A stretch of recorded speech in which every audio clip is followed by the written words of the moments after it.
What up, fam? Hit that like, hit that subscribe. Happy New Year. This is HUD Wednesday nights.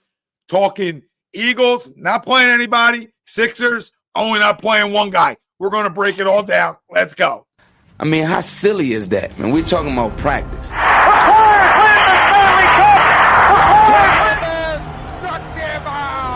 Philadelphia Eagles are Super Bowl champions. Eagles fans everywhere, this is for you. Let the celebration begin. Welcome in, everybody. This is HUD Wednesday nights, only on HUD Radio. Every Wednesday, we are brought to you by our doc, Make Them Yours, at Dr. Paul Vidal, Specialized Physical Therapy, located in Burlington, Cherry Hill, New Jersey. Telling the boys from HUD sent you. Dr. Paul Vidal, best in the business. They'll get you taken care of. As always, Luke Brown, Greg Mwakovic. I'm Tom Arnone. We are Penn State. Win for the boys. Win for the boys. We'll talk about the bowl games, I'm sure, throughout the night. Eagles-Giants preview. We're not going to preview it.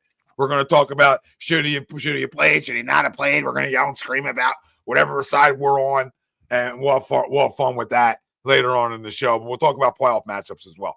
Our main topic at hand, Sixers, Kings, live reaction. Sixers start the West Coast trip off 2-0. So a great start to the West Coast trip, even though the Utah game was meh, right? Meh, but they got out of it with a win. So we'll take it. 2-0 on this road trip. Ties right into the poll question. The Sixers will end this road trip without a loss. And remember, this game and two more games after it. You got Golden State tomorrow. Yep. And then what's the last one? Brooklyn. They come back. Yep, they come back. Yep. So you got three, including this one. 3 games. Do you agree or disagree that the Sixers will end this road trip without a loss? I want to agree, but tonight's the night. Tonight's the night. You got to get tonight, and you would say that like, oh wait, Captain Obvious Tom. Hey, Captain Obvious, you got to get tonight to win all 3. No shit. What I'm saying is, all right, the people out there that want to come after me, I'm sure you're ready. Sure, you got one in the chamber waiting for me. Is that tonight's with no Joe? Like, I feel really confident tomorrow night with him playing that we can beat anybody. And now without him, I still think we're good. I do. I've been saying it. I think PG's awesome and Maxey are awesome together. They have a good rhythm together. They got a good synergy. But I do think they're going to win this whole thing. They're going to go 5-0. They're going to be winners in 9 in a row. Giddy up. And we're back in, ready to get hurt. And listen, the most they're going to do, in my opinion, is lose one of these games. If they lose 2, I think it's a disappointing 5-game road trip. Leaving it 3-2. Because I think there's a lot of meat on the bone here, and you got to chill. Time to chill. Can't wait around the chill because you're right in the mix. 3-2 doesn't kill you, but a 4-1 at minimum really keeps you going in the right direction. And last thing I got, if people compare Tobias Harris to Paul George one more time in a group, I'm going to start reporting stuff. You know what I mean? I'm going to start reporting stuff, and I'm not a reporter, but I'll be reporting stuff the all social platforms because I can't listen to it anymore. If you watch the game, they're completely different players. And if you have a feel for basketball and you've ever just like picked one up before in your life and played, you can see one can create their own shot, one can't. One's a way better distributor, and Tobias is a good defender, and PG's better. So PG can score. So he's trying to fit in with Joe and Maxey. That takes a minute. That fitting takes a minute. But when you see when he plays without him, and it's just him and Maxey, he scores. So shut up. All right, I agree to the poll. They're taking all 5, and then they just hit a 3. Yeah.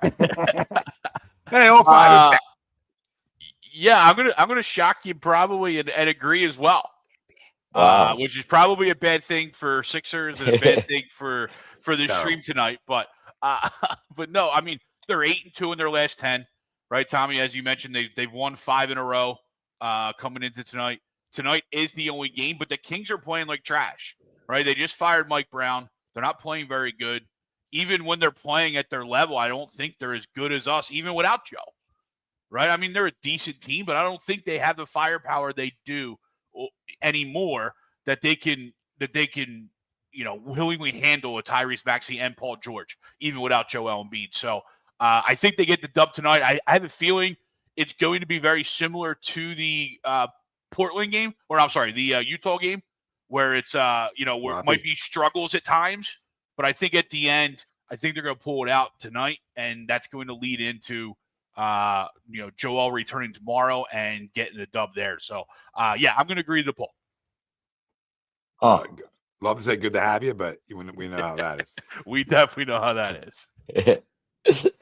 I'm going to disagree to the poll, and it's really because DeMar DeRozan scares the shit out of me. I know he's not having the best of seasons, but he just sees our logo and always decides to go crazy. But it's funny. I was just going to bring up Paul George and talk about the comparison you just said. I just saw him take 3 contested mid-range shots. Kind of goes against what I'm about to say. But for the most part, the reason he's way better is what we talk about modern NBA is free throws, layups, and threes. That's the majority of the league. Really, what it comes down to is that whether Embiid was on or off the court, Tobias Harris really never ended in any of those 3 solutions to scoring in an NBA setting. So he never did any of that. He loved the mid-range twos, and he loved them contested too.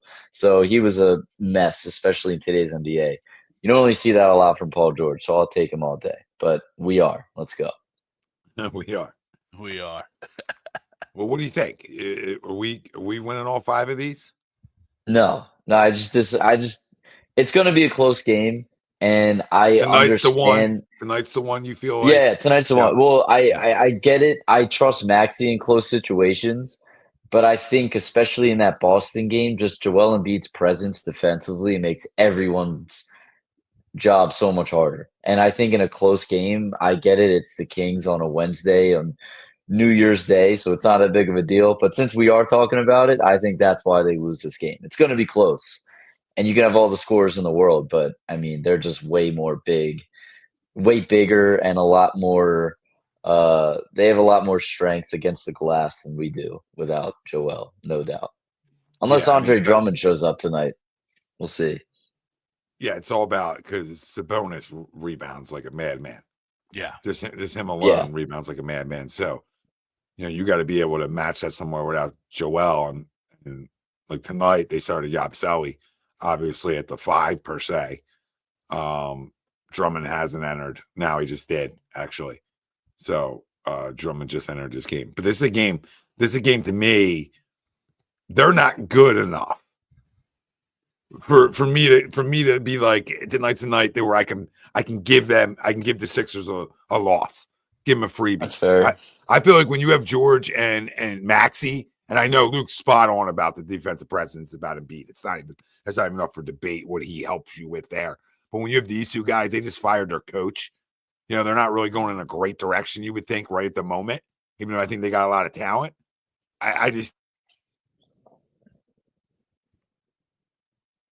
even without Joel, I still think they should be able to beat them. Yeah, definitely. Sorry, I don't know idea why my mic went out right there. I was going to say, you all right over there? I want another one. Yeah, I told Luke, I got start to off like you got money. You know what I mean? Oh, there's another 125 down the toilet. Let's see if this. Probably sound like a robot. Like I'm underwater. There's Tom swimming again. All good. At least the mic doesn't mute. All right, so Sixers down 5 here with the basketball. Maxey to the bucket. Got it. My dad says every time he's like, he's Iverson. He's an Iverson here. I said that could be true. Settle down, Big T. I said that could end up being true because he could play here longer. I said that's something in modern NBA I could get my head around. I don't think he's better than him. That's not being like, oh, Tom, respect the newer generation. This is like, dude, that guy changed the game of basketball. That guy was electric. So's he, though. So's he. So can he get there? Give me an MVP, right? Could carry the team, go win an NBA Finals, and he might be looked at better than Iverson here. I'm not doing that tonight, right? Like you beat the Kings on a Wednesday, like Luke said first, before I start talking about like what your legacy is. But he's got tons of upside. Go ahead, Ricky. And 1. Well, I love Ricky's energy.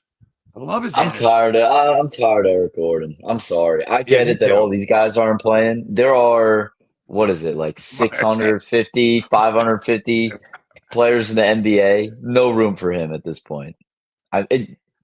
He is an embarrassment. Yeah, he had that one night where he shot it well. He is an embarrassment. Yeah. What was he out for, like oral surgery for like 2 weeks or something? Like Right crazy. after he had No a one big even game. talked about it. Yeah. Right after he had 15, he finally had like a little coming out He hit a party. pulse. Like 5 years ago, Eric Gordon type game.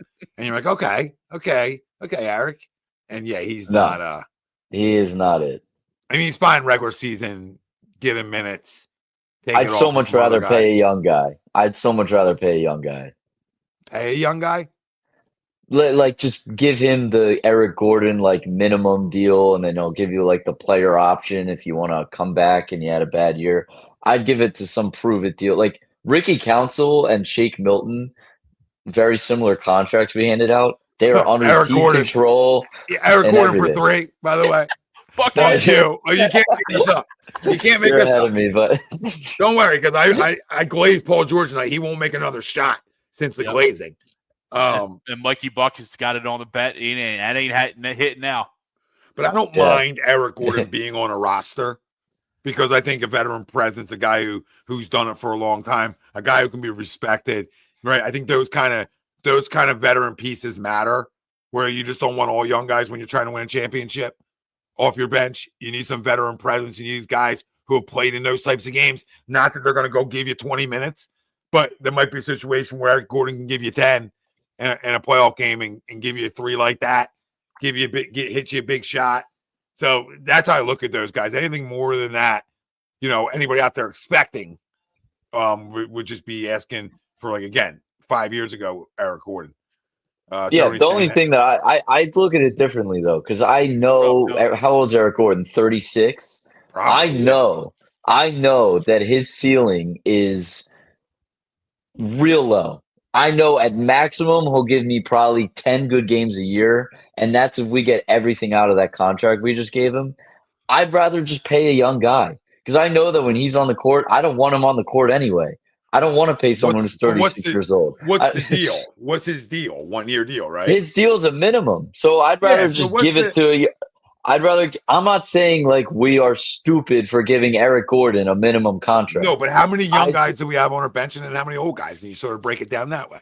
You sort of try to think. Well, we have a lot of old guys. We are definitely one of the more like older teams in the league. Outside of tonight, where like Justin Edwards is getting minutes, like Ricky Council and all these guys. Like you're talking about Andre Drummond, Eric Gordon, Reggie Jackson, Kyle Lowry. It was Jared. Yeah, but there's just not that many teams in the league that have that many veterans coming off their bench. I mean, it's a lot. It's a lot. I think it's a good problem.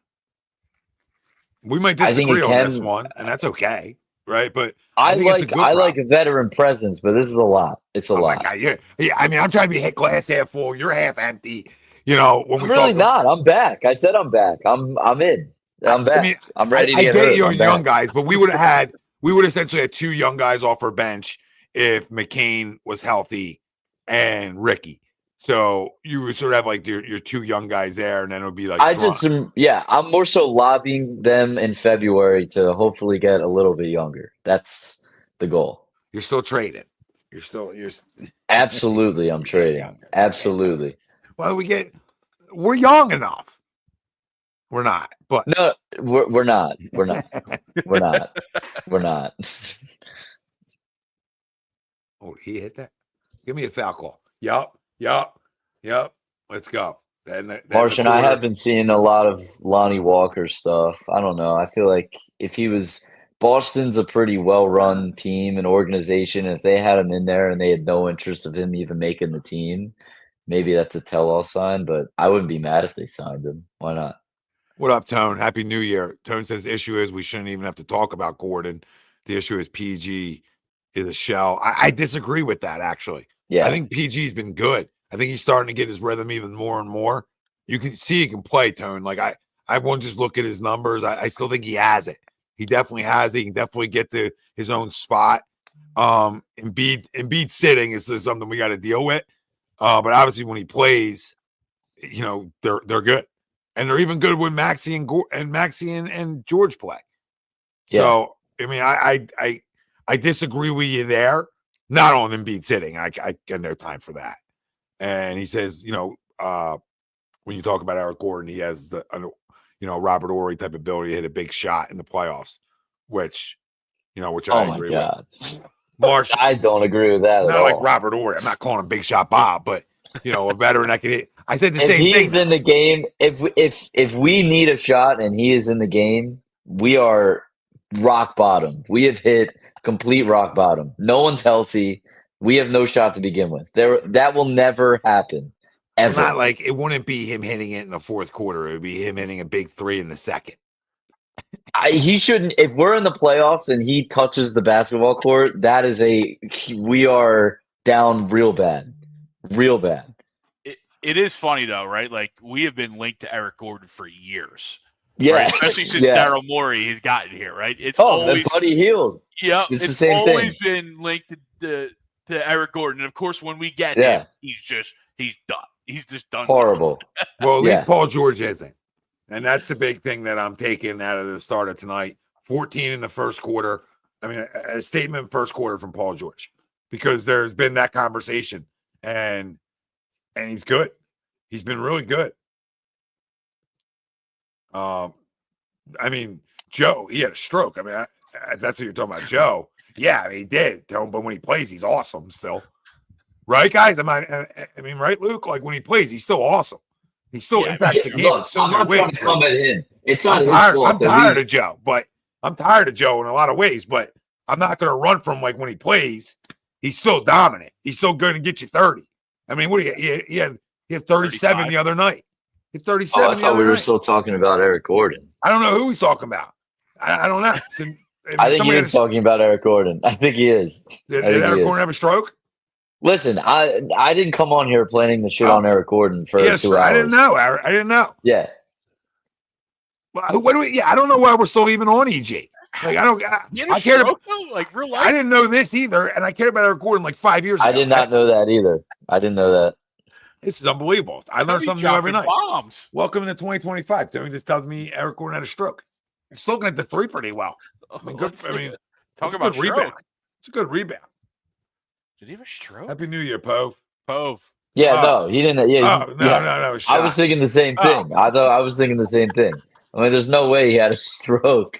I'm not trying to laugh about strokes in any way. I was gonna say, but definitely would have heard about that. Wow. Yeah, I was like, he did look his eyes looked a little weird the other day. I thought he was a little, one was looking the other way, but I was really proud of him for hitting that three. Like, after hearing that he had a stroke possibly, I was like, man, I'm really proud of this guy for hitting that three tonight. No, comeback player of the year, comeback player of all time. Of all time. Oh, good talk. Good talk. Well, we're going to keep giving you live reactions throughout the game, but no, I know the stroke and lingo, Tone. All right, I was one of the first guys on the goddamn Larry Bird drill, so I mean, I know what stroke means, but it didn't come off like that. This is why you got me thrown totally off guard. I thought he was talking about. That's why I thought he was talking about Eric Gordon. Because he was talking about shooting the ball. Yeah. I mean, you think I don't go hand in cookie jar? I even tell my pitchers to do the same thing. Throw the ball. Put your hand in the glove. Stop making this shit harder than this. Oh, my God. Marsh, now they're taking this out of control. Sixers end the quarter 23-10 run. Let's go. Good times. EG backing down. Take it strong, baby. And the roll. Look at the kid. Look at the kid. Wow. It's 16. It's 16. Like over 40. Talking about Tobias Harris. People talk about Tobias Harris. Tobias Harris, I don't think ever scored 40. And if he did, congratulations. But I don't know if he ever. And I was a Tobias backer for the most part. Like, I didn't crush him like everybody else did because I knew what he was. But don't tell me PG and Tobias are the same guy. Who's the lefty? It is not Kelly Oubre. He's Kentucky. He's from Philly. He's undrafted. Yeah, he's Kentucky, and he went undrafted. And I think a lot of it after the draft, a lot of it came out that Coach Cal wanted him to be partnered with Maxey and the whole Kentucky parent and this and that. Oh, we'll take him, Cal. We'll take him. Yeah, why not? I mean, you should have made that, but they played together there. I don't know. They definitely didn't. But no, I don't think they did. Probably, yeah. No, because he's playing. They did. Yeah, they didn't play together. 6'8", 203. If we want to talk metrics, long. Should have been drafted. What's up with Kelly Oubre? I mean, opinion. first off, he looks like he just got out of the jewelers. And He always secondly, does. why is he not playing? Back to back, probably. Not a big deal. He did kind of get, I wouldn't say banged up, but he came up a little gimpy in the last game. I didn't realize Kelly wasn't playing tonight. That kind of changes the game. No, I'm kidding. We still should be fine. PG again. PG again. Is that Kobe? He hit 3? No, it's a fadeaway too. Mikey needs one more 3. Kobe? Kobe. Close out. Good defense. Let's run. I like Reggie running the point. I like Reggie when he plays. I like how he should be playing a lot more. EG for 3. Got it. Uh-oh. Let it ride. Sixers up 10, baby. Uh-oh.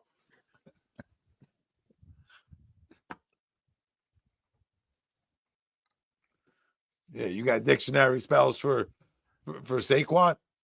Oh my God, this guy's still on it. He's still on my misspelling of something. Yeah, grow up, right? Man. You let a franchise back up. Yeah. I didn't realize Eric Gordon made that 3. Yeah, that's why I yelled EG again. There's still. I thought you said PG. I was like, yeah. No, EG. Sorry, guys, the mic isn't working. No, just my ears. I need a dictionary. Huh. Yeah, Gregor Webster's. Oh, that's a deep 3. Yeah, that did not even come close. That's his fucking hit Steph and Golden State. It's a tough shot. Who is that? At DeRozan? Jeez. It's a tough shot. He's always had a great mid-range game. Oh, he's Sixers up the modern day Monte Ellis, because I don't want to disrespect the mid-range GOAT, but this is why the NBA is all perspective. I think DeMar DeRozan is like top 5 player in the NBA, and I look at his stats. Not the same. Yeah, he killed us. It's if you only watch Sixers games, and you would think DeMar DeRozan is one of the best players in the league. It's unreal. It's actually unreal. Him and Fournier. Oh, Evan Fournier destroys us. Yeah, destroys us. And Kevin Huerter. They got 2 of these guys on this team. Yeah. Oh, you're right. When Kevin Huerter was with Atlanta, he didn't miss a shot. It'd be a little bit nice. It'd be a little nice if Doc Rivers was like, let's switch this and not have Seth Curry guard him the entire game. Maybe that would help. I do like one thing. DeAndre's come in with some offense energy, which is a nice thing. So he's got 4 physical. That PG shot, I don't know if you saw it, Luke, but that's pretty. I don't know if you saw the fadeaway yet. Yeah. I saw the one by the baseline. What's up, brother? What's up, baby? So Paul George got 18. Caleb's got 3. Maxey's got 6. Drummond's got 5. And Ricky Council's got 3. So there's your early scoring. So it's obviously been a PG show. To start this game. He was due. He was. Yeah. Sorry, Eric Gordon's got 8. I'm taking credit for all those points. 3 for 4. 3 for 4 since the conversation from the field. 2 for 3 from Eric Gordon. Where were you 14. When Eric Gordon rejuvenated his career? Where were you? Post-stroke. Yeah. Where were you? Marsh, I knew it was going to come up. What better time than a commercial break? This is probably the hardest thing that an organization or a player would have to make. And I heard Seth Joyner, and I want to tell him respectfully to shut up. All right, because he says that you can get hurt any week and you can't play scared and all those types of things. And, dude, first off, you never go out thinking you're going to get hurt. Of course not. But in this kind of situation, psychologically, you are thinking about that now because you know it's meaningless because so much's been brought up about it, right? So don't tell me that you can't protect somebody from getting hurt. If he gets hurt the following week in the playoff game, that is what it is. You understand? But when you have the opportunity to protect the player and protect your team because your ultimate goal is to win a Super Bowl, I don't know what the right decision is, but I'm going to lean towards I didn't have a bye since week 5, okay? I'm probably exhausted physically as a football team, and I'm trying my best to get to a Super Bowl. And I need every bit of energy I have. And the healthiest teams are the ones that are left standing. And all it takes is a high ankle sprain. God damn it. A high ankle sprain fucks up next week. So y'all go with that over some damn record for what? For what? I want to use a Ricky Waters. For who, for what? You're going to Canton for 2K. You rush for 2K. Everybody knows how great you are. You're going to be cemented in history. And you know what cements you even more than breaking Eric Dickerson's record that will be debated by millions of people over games played dead, sad, and third because there's so many losers out there is what somebody can't take away from you ever? Is a goddamn ring. Then you better win it. Ain't nobody. Okay, Greg, you better win it. Of course. Now you're on the side of the other side, and I respect it. Okay, I respect it. Because but the devil's advocate, if he gets hurt in that football game, what are you going to say? Every single thing that you have said, and everybody who argues on your side is absolutely 100% valid, and I probably think it as well. Right? I hear you. But we're also starting to live in a world where it's championships or nothing. Right? There are all these records and individual accolades and things that we used to look up to for these players as fans growing up and as fans of the games. We are now putting championships over all that because, God forbid, we don't play for 100 yards. Oh. Right? Like, you look across the world. We're becoming better teammates? There's never going to be a Cal Ripken. Right? Who cares? Saquon Barkley's never going to be healthy again. We know this. Stop. You don't know right? that. We know this. Modern medicine. We know Saquon's history, and that's why I'm so on board with giving it now. You know Saquon's history. I understand that sounds contradictory. You can't say that on one hand. It's contradictory, but you got to go now. He's never going to be in this spot again. Who gives a shit? Is it he more does. in the? He does because he wants it. Of course, he wants it. Any competitor will want it. I know the team wants it too, but they made the decision, and it is what it is, right? Obviously, they're not going back from it.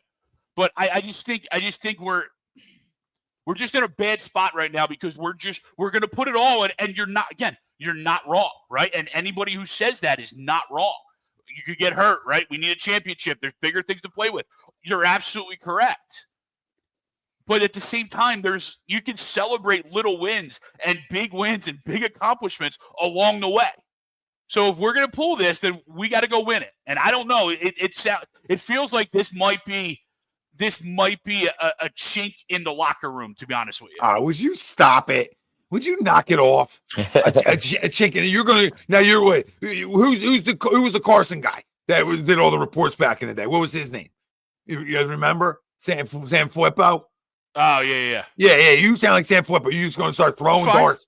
You're going to start throwing shit at the wall. See what's sticking tonight for Greggy. Are you out of your mind? Are you out of your mind? We know I am. Absolutely. So you're going to talk about that chink in the locker room over 100 yards in a meaningless football game that I'm going to continue to say how meaningless it is against that team he just left, which is going to be ankle and knee hunting. So you telling me that it's worth it. Or I got a guy that's had a lot of wear and tear on his body that you mentioned his injury history. And I'm allowed to let the soft tissue heal a little bit for an extra week. And I have the ability to take that opportunity. What's a half? Hold on. That's what's 20 hits? You tell me.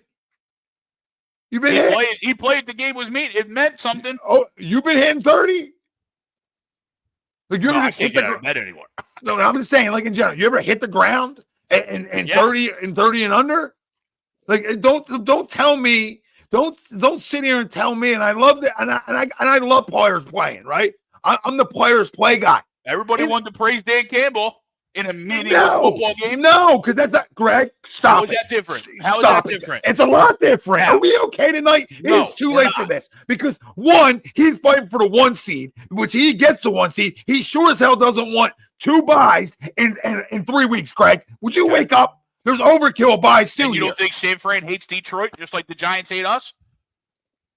You don't. San Fran's got a bunch of dirty ass players. We know this. Are you okay tonight? We're going to call a San Fran Detroit rivalry compared to the Giants and Eagles. Campbell was talking about it. It's the biggest rivalry in football. Everybody was blowing Dan Campbell on Monday, and I was too because I won a couple championships because he played the player. So I appreciate it. You're an issue. I love you. You're an issue. The whole argument of him playing, I can wrap my head around with you, and I can agree with you. But then you go out on these like other things, and you try to make it like help your argument, and it makes it worse. That's fine. When you say like his injury history tells you everything. Do you want? It doesn't make sense. You're absolutely right. Right. The easiest question of all time. Do you want the healthiest version and the freshest version of Saquon Barkley next week? The happiest version of Saquon Barkley. You know what's happy? 2106. Oh, so you want a running back to be happy? Yeah. I'll take a pissed off one. Yeah, but a happy Saquon is a good Saquon. That's why he was so good this year because he was so happy. Do you think? Hold on. Happy. Would you shut up? Because you and Luke should know him better than anybody. All right, and if you don't, then I'm going to help you. Well, okay? I do know. That's why I wanted to go right now because it's never going to happen again. That's not where I was going with this. If he felt that adamant about needing it, he'll have that conversation if it's necessary. And he did, and they still made the wrong. Did you see his face when he was saying he wanted to play? I heard it. He looked like someone killed his dog. Because nobody's going to come out there also and be like, "I'm good with it. It's all good. I don't want it." Of course he wants it. Is everything always like we can't dissect? You know what I mean? Like everything can't just be locked. You're not just playing him, babe. You ain't just playing him. You're playing Landon Dickerson, who's a roll-up away from missing the wild card games. Are you good with this? You can only not play a certain amount of guys. Like somebody. I don't play 17 weeks when I have an opportunity for bigger and better things. And if you're telling me that if you want to be on individual awards, what's a phone call to Dayball? Be like, yo, let this happen. Let him break one. Let him break a run. We'll bring you in. We'll bring. I'll toss you a little bit. I'll even throw you the jacket with the 2105 in it. Right? Like, what's it called to Dayball? Be like, yo, just go easy on him. It's not like he's gonna be like Scatabo over there puking his guts out from being at the strip club last night. You know what I mean? Brian says Greg thinks it's Madden. Just turn off the injuries. Slayer says, but the thing for Campbell was that no matter what the outcome was on Monday night, week 18, it was Minnesota was going to be for the 1 seed. So it was a risk. No, it wasn't, Slayer. And I appreciate the super chat. That's not a risk because the risk is you take that bye right there and you rest guys. You go win the next game and now you have another bye. There is the overkill of the bye. Come on. There's the bye overkill. Too much time off ain't good. We'll talk about our quarterback who's going to have too much time off. That's the one we should be worried about. Should be worried about Saquon. He needs a breather. Sixers up 11 with the basketball, by the way, just to circle back. Let's go. Reggie Paul George got hurt. What? Paul George got hurt. I think he should be okay, but he did come out of the game. Eric Gordon for 3 again. Buckets. Unreal. He did come out of the game. This is amazing. But he's on the bench though. He's not in the locker room. That's a positive. Yeah. What was it? Did you see? A back. It looked like a lower. He fell real hard on his back. Yeah. He's got the pad on it. He'll be all right. Yeah, we should never play a game again ever. Yeah. I mean, this Eric Gordon thing is unreal. This is meaningful. We should never play a game without Joel Embiid again, because God forbid we get hurt. Well, he already does that, Greg. Surprised he doesn't play in a bubble. Like I'm the guy who wants guys to play in bowl games. I want guys to play all the time. Okay, I'm not the guy who ever took games off myself personally either. Right, so I don't buy into that. But for weeks now, I've talked about what this game could mean bye week for the Eagles. Right, I talked about it on air ad nauseum how important I thought it was, Greg. I don't disagree. So for me with the record now, the carrot dangled in front of my face. Which is of course I want that for Saquon. I want this for this football team, right? Because us as the Eagles and fans are etched in stone forever, So there's a lot of positives that come from that. Sure. Right. But at the end of it all, I've been asking for this bye. And I can't let the carrot change my mind on what I think is more important. Because, listen, he might never get a chance to break it again. And he also might never be on a team that's good again. So there's a lot of what ifs. Sure. We're guaranteeing he's going for 101. I don't know that. I don't know that certain guys aren't playing. I do not know that certain guys aren't playing. I do not know that. To be 100% factual. Because then you're talking about you might have to give him 30 carries then to get there. If it's a grinder game, I doubt it. I'm just playing hypotheticals, right? No, I get it. Right? They loaded up on it. They say you can go throw the ball on us all day. We're not letting this happen. Because the last thing they want is that to happen, and their front is pretty good. I don't know if Dexter Lawrence is hurt. I know he got banged up, but I don't know if he's hurt. Yeah, he's out. He's out. I'm sure Burns is out, but either way. Like you said, it's not. Like you started the whole conversation. I don't know if there is a right or wrong answer. No, right? I agree with this too. Right? Like, but I just give it. If we start with the first quarter, just see where we're at. You know what I mean? Like, but that's hard though because you're absolutely right. It is like the 15 carries. I agree with Pete. On the surface, it sounds easy, right? Like, oh, let's give him 15 carries. Like on the surface, but what happens if he's 15 carries and he's 60 yards?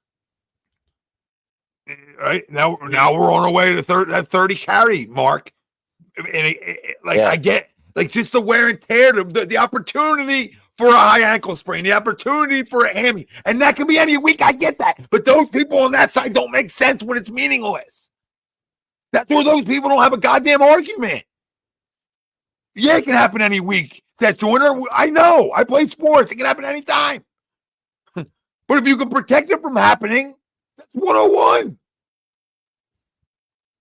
Listen, if they decided to let him play and they weren't playing their whole offensive line, I would have been lighting the NovaCare on fire, maybe. Well, I obviously wouldn't do that. There. But like, I mean, then you have to take so much risk. Like, you're a Lane Johnson injury away from not being a 14-win team anymore. Then we better damn win the whole thing. Great. No shit. That's everybody's expectation. But how good do you think this team is? You put that, and no, again, you didn't. No, you didn't. Yeah, yes, we did. It's just magnified because of the record. But you didn't put you put winning over individual awards. Oh my God. What a terrible organization. What terrible that in 2025 now that we're actually putting a team in front of individual stuff in the right situation when it's called upon. This is a situation where it is called upon. And I hate it because I want him to get the record, Greg. Look, I want him to. I truly do. I mean that. Why would I not want him to? But I can't do that to myself on what I felt was right for 7 weeks now. Right? Luke's heard it. We've talked about it. I thought this could be important if they didn't get the 1 seed. They need to find somewhere else to create a bye for themselves. Like, look at our injury report of like guys that really do have like nicks and bruises. Sure. Like they could use, all these guys could use it. If you go into a game that's meaningless as a player, do you have the same focus? And maybe it is meaningful because you're going for a record. Well, it would be because you're right. That's where it becomes meaningful to them, right? In the standings, yes, it's meaningless, but to them it wouldn't be because they're playing for something. But now when you write your goals down for the year, great teammates write their goals down, team first, player second. Sure. Okay? So if he's listing his goals out, what do you think the number one goal is that was listed? Probably Super Bowl, right? Right? We're not Captain Obvious, and I'm sure rushing record was somewhere in there, as it should be, right? Because you're always going to dream for that kind of stuff. But again, you're not knowing the team you have and the opportunity that you're given with the offensive lineman. If you're 50 yards away, dude, go let him run out there because it's an easy catch. You're getting that with no questions asked, right? Easy, 50 yards. You can even do that as like the second back with his explosiveness, right? I just think the 100 just makes me right? Like, nah, he might not get 15 carries. Shit, I would love to go see him do it in 15 carries. But damn, you better break 2 of them then. In a loaded box, guys looking to probably take you out of the game. All right. Oh, in a meaningless game, they would just make sure that there's no chance that he would get that record. Yeah, they would rather give up 120 points and look like Tanner McKee, look like he's Joe Montana, than let him break that record. Maxey from deep 3. Nope. Sixers up 5 if you're keeping track at home. Here's the thing, though. I think people are being hypocritical about this whole thing. The main thing, including myself, probably more than anybody, who are critical of Sirianni, typically just say he does things that are unnecessary. Right? He does things like that, all the like getting into it with the fans, the 2-point conversions. Why can't we just do things conventionally? So these same people are the same people that if he does play and he gets hurt, it's what a moron. Why do you have to do extra? What's going on? And so I'm honest, as a Sirianni kind of hater, I guess you can call me that. You have to give him some credit for finally being the adult in the room and being like, look, why do we rush for 2,000 yards in the regular season? Why? Why do we get you here? Why are you playing all these games? Why are you risking injury the first 16 games of the season? It's to win a Super Bowl. So if anything can stop me in a meaningless game from accomplishing that, that's discussions it's over. It ends there. And I was fine with him playing, but I'm totally okay with, for the kid, it seems like, for most times in the locker room, acting like an adult and being like, look, why are we all here? And I think we need to understand that. Plus, you got to also understand Lane Johnson after the game, when he was asked about it, he sounded like he wanted no part in playing. And he was like, I want the rest. I was fine with staying in there until we got to 2000 and I was out. Now, a younger guy like Mailata, who's played in the Super Bowl before, a part of this really cool experience of breaking a record, he's a guy that's like, yeah, I want this thing. Kind of varies in who you ask. End of the day, your leader and the guy who's getting paid all the money to be the leader in your locker room finally acted like an adult. And I think that he deserves some credit in that, for sure. Yeah. Because that's his big knock, is that he's not an adult. And he can be a little childish and do a little extra. And guess what? You heard it here on January 1st, and I bet you two will agree with me. That's what's going to stop Detroit from winning a ring. Not playing guys versus not playing guys, but a guy wanting to do too much on the sideline. That will cost you a championship too. No, absolutely, and well said. But I think Derek Waters, brought up the thing, and to your entire point, Luke, everybody wants Nick's head anyway, right? Whether he makes a decision or not, right? Whether he makes the right decision or not the right decision, 4th down, not 4th down. Everybody wants his head, or half the fan base wants his head anyway. So, in theory, there's no satisfying everybody. No, I mean, listen, there's no satisfying everybody, but guys like Landon Dickerson are going to want to play. Younger guys are probably going to want to play. Older guys are going to need the rest. Caleb Martin from 3 needed it. Sixers up 3, 39 seconds left in the first half here. So we'll get back to our Eagles talk as we just, finish off, these last 39 seconds here, the Sixers before halftime, and then we'll jump back in the Eagles. But yeah, Sixers, they went on a little run. Paul George is back in the game. He's got 20 points to lead everybody right now. So Sixers up 3, they got the ball back. So 24 on the clock, 18 on the shot clock. So they'll run this down. And, hopefully find their way up 5 here. That lineup just killed them. That was horrible. The double big lineup. They were getting run off the court. Well, it's a walk. No call on the walk. Missed 3. Got it off. Got it. Tie game. I feel like De'Aaron Fox's mom's on the court. I don't know who that is. That's got to be his mom. So tie game at halftime. It's all right. You know what I mean? Not bad. Need to get more out of Tyrese Maxey. I mean, he's over. Oh my God, I didn't realize how blatant that travel would be. That's unacceptable. That was horrible. Are you kidding? Oh my God. And if you looked at me, if you replayed me, I was half eyeballs on, half eyeballs off. and was like, Oh that's my what? God. And he double looked that one. Like, that's a clear walk. Yeah. But hey, right where they're at, we need a better second half from Maxey. That's where it comes down to. 100%. 3 from 9 from the field, over 4 from 3. Not going to do it at all. At all. Especially when, De'Aaron Fox has 16. And the big foul's out, right? So you definitely need. I mean, I just don't understand. I'm not like a thesaurus for the NBA, but I feel like they're got to be one of the fastest teams in the league. And you run a double big lineup. I just don't fully expect what they were. What were they running? Because I was so in the Sixers. Were they running Yabusele and Drummond? Yeah, I just don't. I get it with Embiid out. Drummond needs to play. I understand that, but both of them in at the same time is a little ridiculous. I don't get that. Well, honestly, he's probably because he had nobody else to put it before. In those minutes, when you look at their roster right now. I'm totally cool putting Ricky in the game. At least he can run. Yeah. What was in that lineup? Because I don't, he's only played 6 minutes, so there's no reason Ricky he was not on the court. Okay. See, that was a good where you're old, where it was Kyle Lowry, Eric Gordon, and Andre Drummond in at the same time, and you're playing De'Aaron Fox and Malik Monk and Sabonis who want to fly up and down the court. Like it's not going to work. I'm going to get back to Slayers in a second. How many bench points, Don?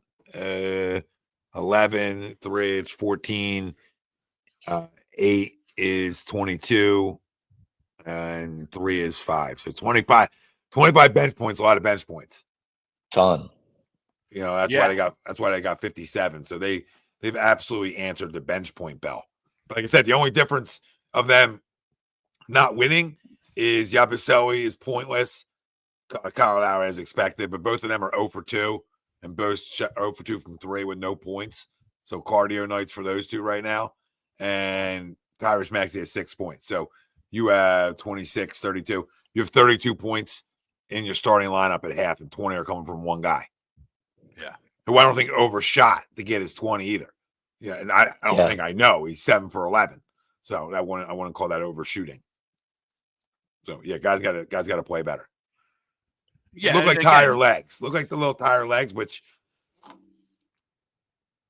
I don't understand why well, I do actually, but I mean, how much good partying are you doing in Sacramento? None. You know what I mean? I mean, Eric Gordon's been there enough times in this point of his career. He probably knows somewhere he can go. Combo, we're going to talk about this right now. Actually, let me get to Slayer. He says, "I'll be back." Tom, in this case, could have broken in a week prior if they went for the overkill versus Dallas, and he'd been going back when Saquon took himself out. Yeah, I mean, there's been opportunities this year where you could have got that 100 could have been mixed in. So sure, right? I mean, but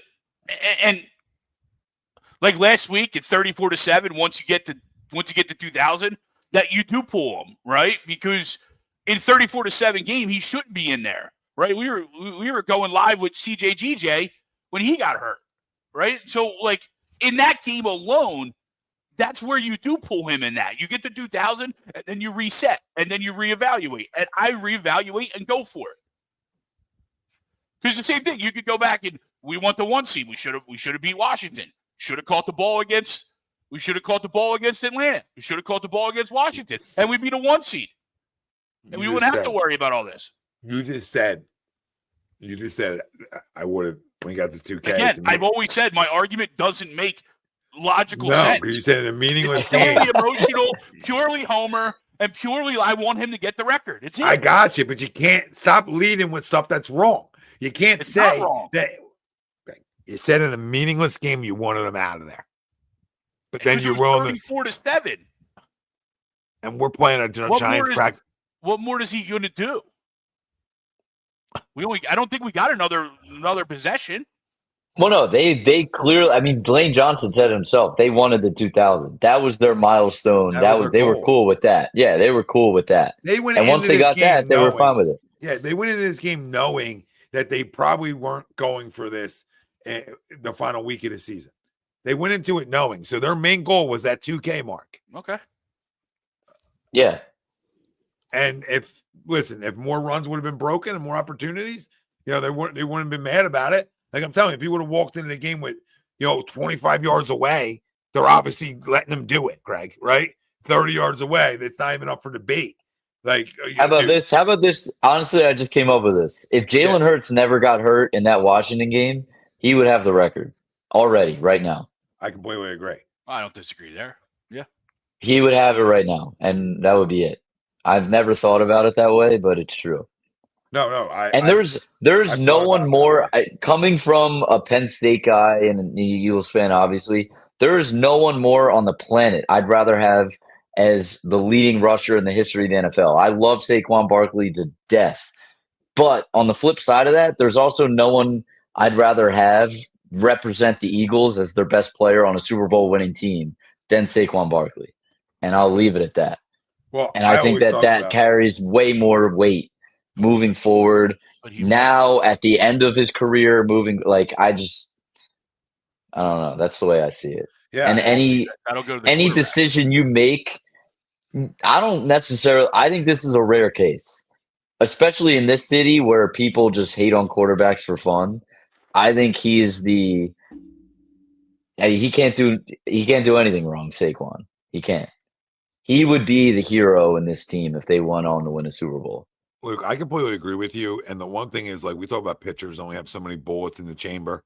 Well, running backs, like any other position, have a shelf life, right? And the less blows, the better, right? So, like, I couldn't be better with something, because, like, the way I look at it is, if he goes and rushes for $150 next week, like in the wild card game, we forget about the record, and we go win, and like we win, like going away, we forget about it real quick.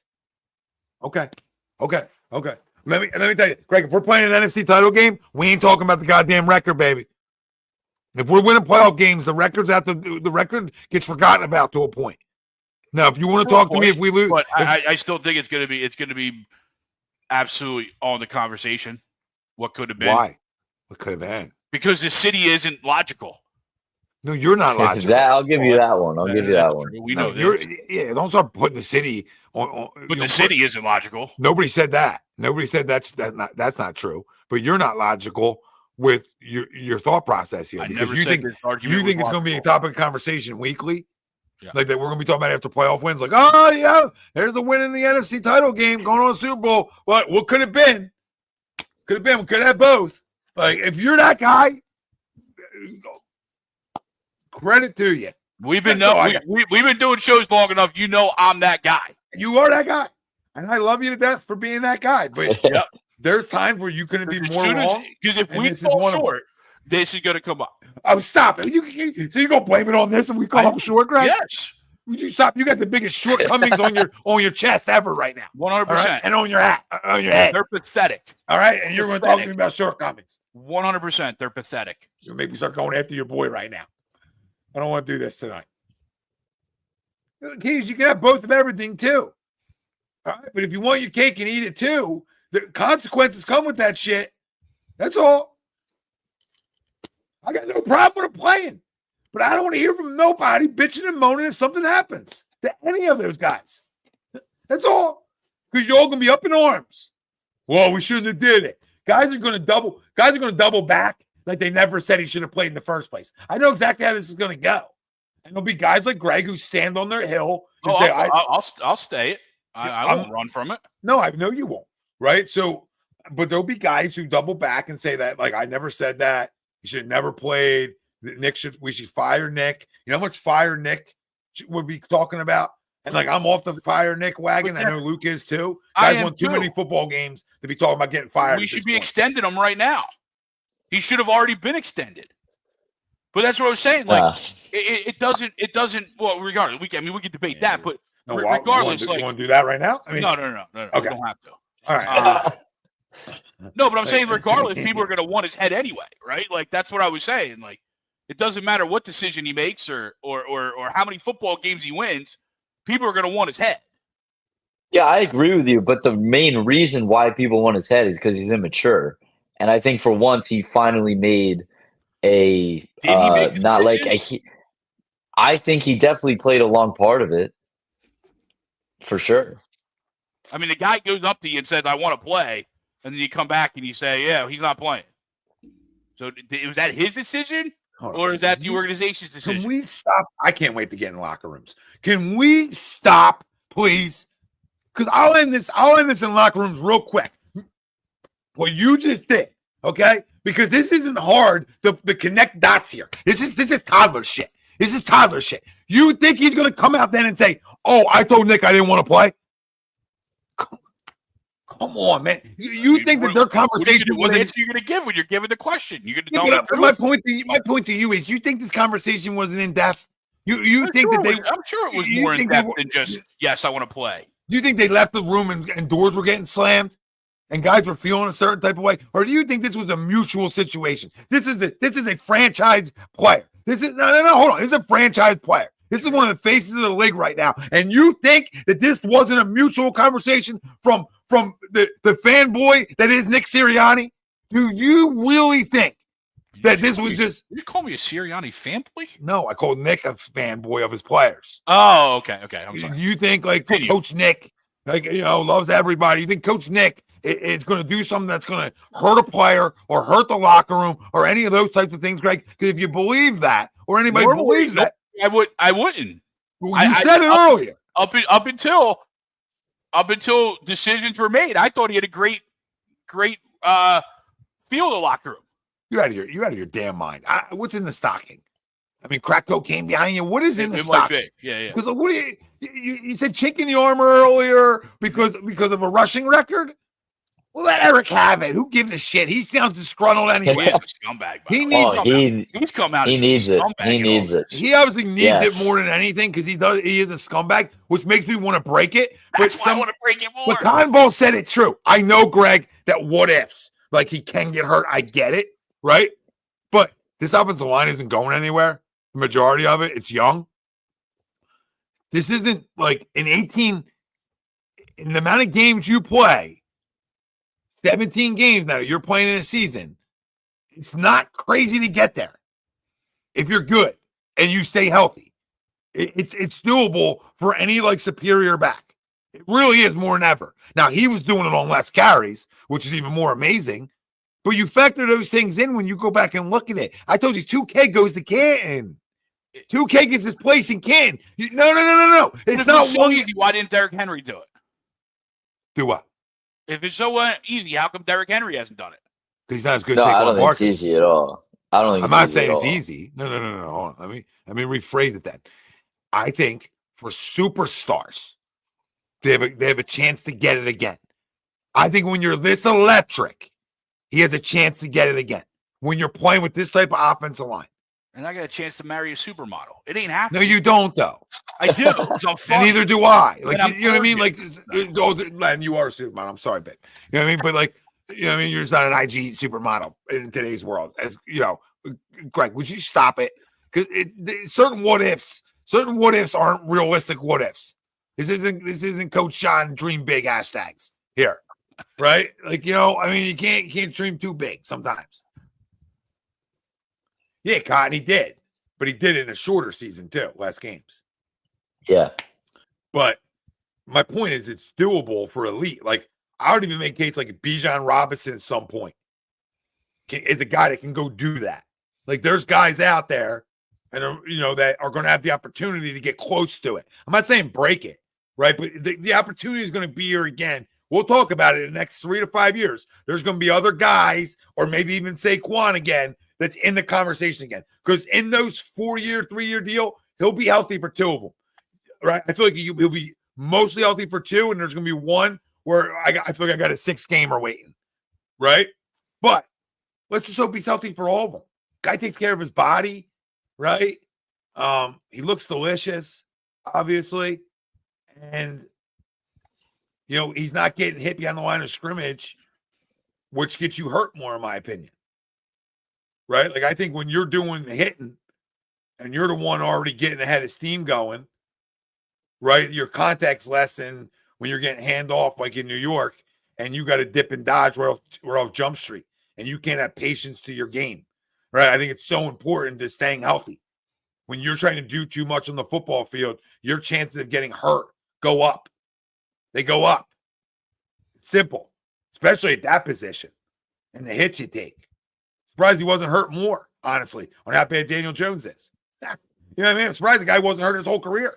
Like, just never played because the hits he was taking there. You remember when he played us, everything he did was like so hard. Like if he had to get 10 yards, and it felt like he just did a 40-yard gain there. And he went, it was overworked to get a little bit. I think that shit matters. I stayed at a Holiday Inn one time. You know what I mean? So I feel like I know the body. And then Sixers down to start the half. Oh, that was quick. That was quick halftime. No, but the Jalen conversation's concerning because I he's still agree not. with that. Yeah, He's still not cleared. yeah. Yeah, it's. Yeah, I guess it would be. I was saying more interesting than concerning, but I guess it's the same thing, right? Yeah, that's.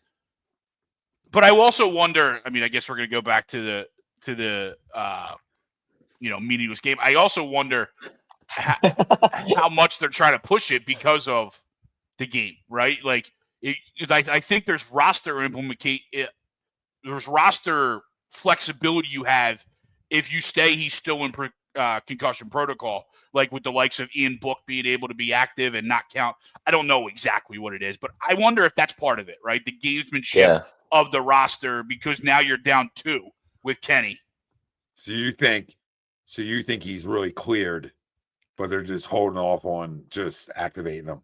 Yeah, I think it's more than that than a bigger concern. So then he would need to be activated by Monday. Well, by Monday, PG for 3. So that's. I love Kyle Lowry. Love him. Everything he does, even though he's 90. Love him. Even if he doesn't get the numbers, he has an See, impact. I can like older players. I like older players. I like them. It's not a knock. I like Kyle Lowry a lot. He's played great D on DeRozan right there too, by the way. So as you're talking about him, one guy's doing well for you. Yabusele for 3. Got it. Sixers up 6. Let's go. Good start. But Jalen, he's got to get cleared by Monday then, boys. Yeah.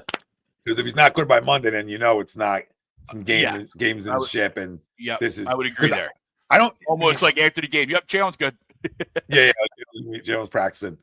But I wonder, because I don't usually call it out that quick, but as soon as he hit the ground, I saw it. Like, I didn't even get a replay. I think you guys probably did too. You don't got to be Captain Obvious for this one, but it was right in front of our faces. Like, oh shit! And we talked about the hard surfaces again. That was like a 35, 40-degree day plus heavy wind. Yeah, so it just didn't feel good. Yeah, I was driving, so I didn't see it live, but I did see the replay. So yeah, I mean, it definitely bounced like a basketball. That's for sure. He could have slid too. That's the main thing. He should have protected himself. I mean, obviously, it's easy to say that now, but he should have. Yeah, I don't know if it's a dirty hit, Cotton Ball, because this is football. No, that wasn't the dirty hit was Clowney a few years ago. That was a dirty hit. I don't think he was head hunting. I think he was just trying to tackle somebody. So that was my vibe on it. You're going to hit your head going to the ground.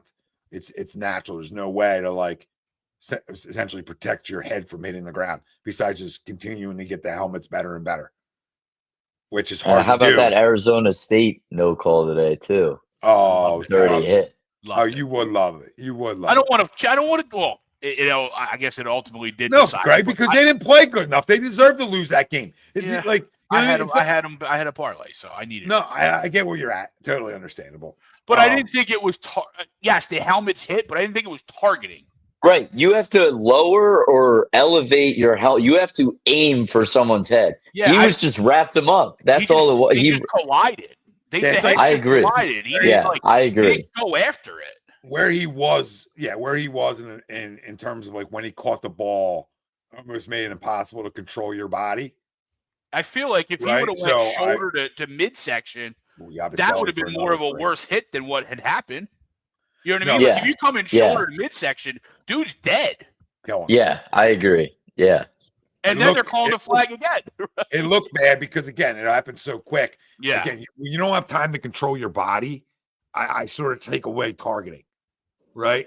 Even though I would have loved the call because I would love tight pants to lose a big game. I'm not a Sarkisian guy at all.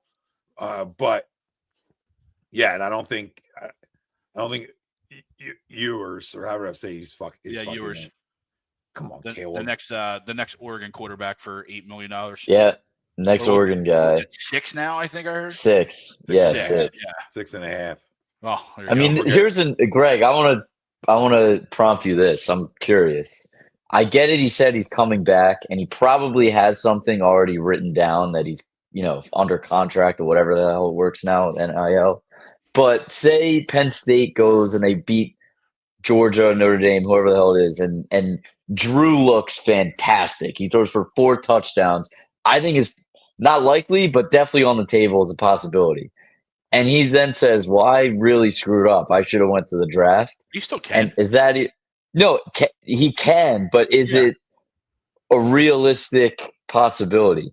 And that would be the biggest slap in the face to college football. I think the fact that your rules can allow someone to not only leave the team before the playoffs start, but then allow the quarterback to leave and now be punished because of the rule. That would be horrible. The fact that can even happen. No, 100%.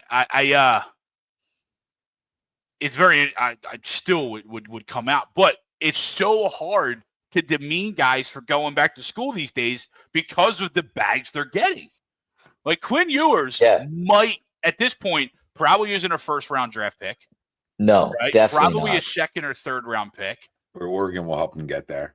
So you're going to make $6.5 million to play one more year of football in a place that probably then gets you a first-round pay bag? Hold on. You don't have to go to school anymore because you graduated. So you get to go make $6.5 million to set you up for your life. Play video games and football. Yeah, and be a college quarterback still. I'm in. Where do I sign up? I'm in. Like at that age. Oregon's done it with Gabriel. Yeah, You know what I'm saying? I'm not being the creepy old guy at 42 right now. I'm saying if I was that age and you had $6.5 million on the table and I could still party it up and I could choose where I wanted to go next, and I'd go experience another school. Like that's a great experience, right? So it's like I got to experience Texas football, and now I got to go to Oregon, and experience Oregon football, right? I mean, before today, which is well respected, and they know it's like a semi-quarterback factory-ish, right? Where guys that is a definite quarterback factor. Their last, if that ends up happening, they would have gotten Dylan on the transfer portal. They got Bo Nix on the transfer portal. They would have 3 quarterbacks in 3 years. And probably, Dylan Gabriel's on a first-round pick, but he'll probably get drafted at some point. Yeah, so all of them are going to get drafted. Nix is a good player. Justin Herbert's a good player. Obviously, they have a track record or some good names, so they're turning themselves into one for sure. And you go get another guy who's going to put up numbers there because of the skill position players. And again, it always feels like when Oregon plays, the field's bigger. Besides today, except for today, That was so strange. That was so strange. Listen, they weren't in sync early defensively. Yeah. Like, I don't even think it was like Jeremiah was getting balls. It was getting your head around on football. It's like you get your head around on the one touchdown that's knocked down. You get your head around on the one the guy went up and over 25 guys. It felt like for the first down, where the D-back ran into his own guy instead of jumping up for the football. It was just weird, and there was lack of communications going on, where guys were running wide open, and then they settled down, and I think that's where the game would have been more of what it really would have been, right? Like you can make the case Ohio State's better, that's fine, but I'll still stand by that. I would have went and put money on Oregon again, because I thought that was going to be a field goal game. I really did, and I thought Oregon was going to come out, because I just wasn't sold on their quarterback. But today he played great. So you can stock rises, baby. That's the great thing about what we do. You know what I mean? I can feel a certain way about a guy, and he just continues to prove you wrong. And he's got obviously great skill position guys. Yeah. And they showed it today, obviously, how how loaded that defense really is. Yeah. So- And If we had one of those Brian guys, Hartline's an issue. Yeah, Brian Hartline's Yeah. awesome. I mean, that dude. if we had one of their receivers, we would be the best team in the country. I think undisputed. Oh, you mean Julian Fleming's not him? I mean, Jesus, it's unbelievable that I learned this the other day, which makes this way worse. Apparently, because it's kind of hard to tell what he's an expert at because he's a moron. But Franklin is a receiver coach. Oh, That's where he's bread and butter. And you wouldn't know that. I mean, we don't have we don't have a single receiver on our whole team. Diddly. Yeah. Well, even your wide receivers, even the wide receivers he had, with all due respect, guys, right? But even the wide receivers he had that have gone to the next level haven't been good. No. He had Godwin. He was probably his best one. Yeah, Godwin. Okay. Probably. But And there's Dotson. Look Dotson. at who we have in our own house. Yeah, well, Dotson, I think, has 20 catches if he's lucky. And I get it. Not really an indictment on him. He was unbelievable at Penn State, though. He was a stud. But he was a stud. He was a first-round draft pick because of it. He was ridiculous. So he has the track record of being able to develop guys there. It's just right, but I find it funny. It's like the one. But no, my point to you guys is like if that's your position and that's your like in baseball, mine's hitting, right? Like I know hitters, right? And I can see if I can turn this guy into something. So if you're recruiting wide receivers and that's your like forte, like you should Brian Hartline, you should be getting those types of guys. You're the head coach. Yeah, we're talking about a quarterback's coach being able to get those types of guys, and you can't. Yeah, at a school you're at. It's just funny that the one time that he recruits a 5-star quarterback, there's just all but one guy to throw the ball to. Yeah. It's just like it's like you can't have it all. It's like you guys can't have it all. You can't. It's ridiculous. But I'll take the quarterback all day, though. He is far and away the best quarterback still remaining in the playoff, not even close. Yes. So I like going into a game knowing that I will always have the best quarterback on the field. All right, you said the best quarterback left. Not even debate. It's not even a debate. Well, who we got left? We got Ewers. Howard. He's a statue. Howard. The Georgia backup or the Notre Dame. Not to say he's horrible, but he's not. He's horrible. A world beater. Riley Leonard. He's better than Quinn Ewers. 100%. He can't throw the football. No, I will take Drew Aller over Quinn Ewers all day long. Quinn Ewers is a statue. No, I agree with you. And he's also playing behind probably. I think there's 2 guys that are going to be first-round picks among his offensive line. Yes. So 100%. I don't even know how that can be debated. Honestly, I mean, Drew is literally handing guys. You couldn't hand it better than what he was doing yesterday. They couldn't make a play. That game should have been a 40-point deficit. Yeah, and then they somehow went away from the run. Archie probably is. That was I don't know if you listened to it with volume. Did you listen to the game? Yeah. So at a halftime, the sideline reporter, I don't remember who it was, but she had a conversation with Franklin and said, "What's the message coming out? What do you try to do to get the offense going?" And he said, "Yeah, I want to run the ball. We got to, impose our will, get the offensive line going." Meanwhile, we have the ball out of half. That's his message. What do? We throw the ball 3 straight times and go 3 and out. I mean, this guy is a moron. I will die on that hill. Which guy? Franklin. Franklin. I will die on that. When you're 1-14 against 2 schools or whatever it is, at some point you're just a moron and you don't got it in you. No disagreement here. I just didn't know who we were talking about. Because last night, that he felt like a moron. Yeah, he did. I'm a big fan of his too. That was why are we not running the football? It's just common sense, right? 101. They are the only team in the country that has 2 backs over 1,000 yards. They can't stay, and they don't. Yeah, and you let them stop you. I think it's hard too because you have that type of quarterback, right? And you want to be able to put it in his hands too. But to your guys' point, you guys run the football at such a high level. It's like that 101 stuff. But these guys can't get out of their own ways at times. I say it's like playing Madden. We've all done it, right? And we start to fall in love with something, right? And we're like, and whatever it may be, like if it's throwing the football too much, or man, I'm running the ball way too much. Yeah. No, I got to get into some play action. I got to change up what I'm running. I know it's a way smaller scale, but it's the same psychological. It's the same thing, though, right? Yeah, psychologically, it's the same shit. The game changed on that third series when obviously we fumbled, and you try. Yeah. You're trying to. I don't know what Drew was reading. You give the football up. Like, why are you pulling that? You're about to get blasted. Yeah. But you tried to get cute. You started doing some RPOs where Drew's keeping the football, and then just disaster. You gave him life. You had them on the ropes, ready to just take all their, everything that they had. You were getting ready to take it from them, and then you fumbled the football and gave them life. Now, right. As an Listen, Eagles guy, I don't want this, but as a Penn State guy, you guys won 2 playoff games. You guys should pumped. I mean, you guys should be a little happy, and you have a chance. You have a chance to go to it. Perspective is you have an opportunity in 9 days to go play for the whole damn thing. To go win. And if he wins that one, the narrative will probably change. But we've gotten to this point, and somehow he is yet to beat the narrative, which is he hasn't won a game in which he's not a favorite to win. Until he does that, his narrative will always remain the same. He hasn't played anybody.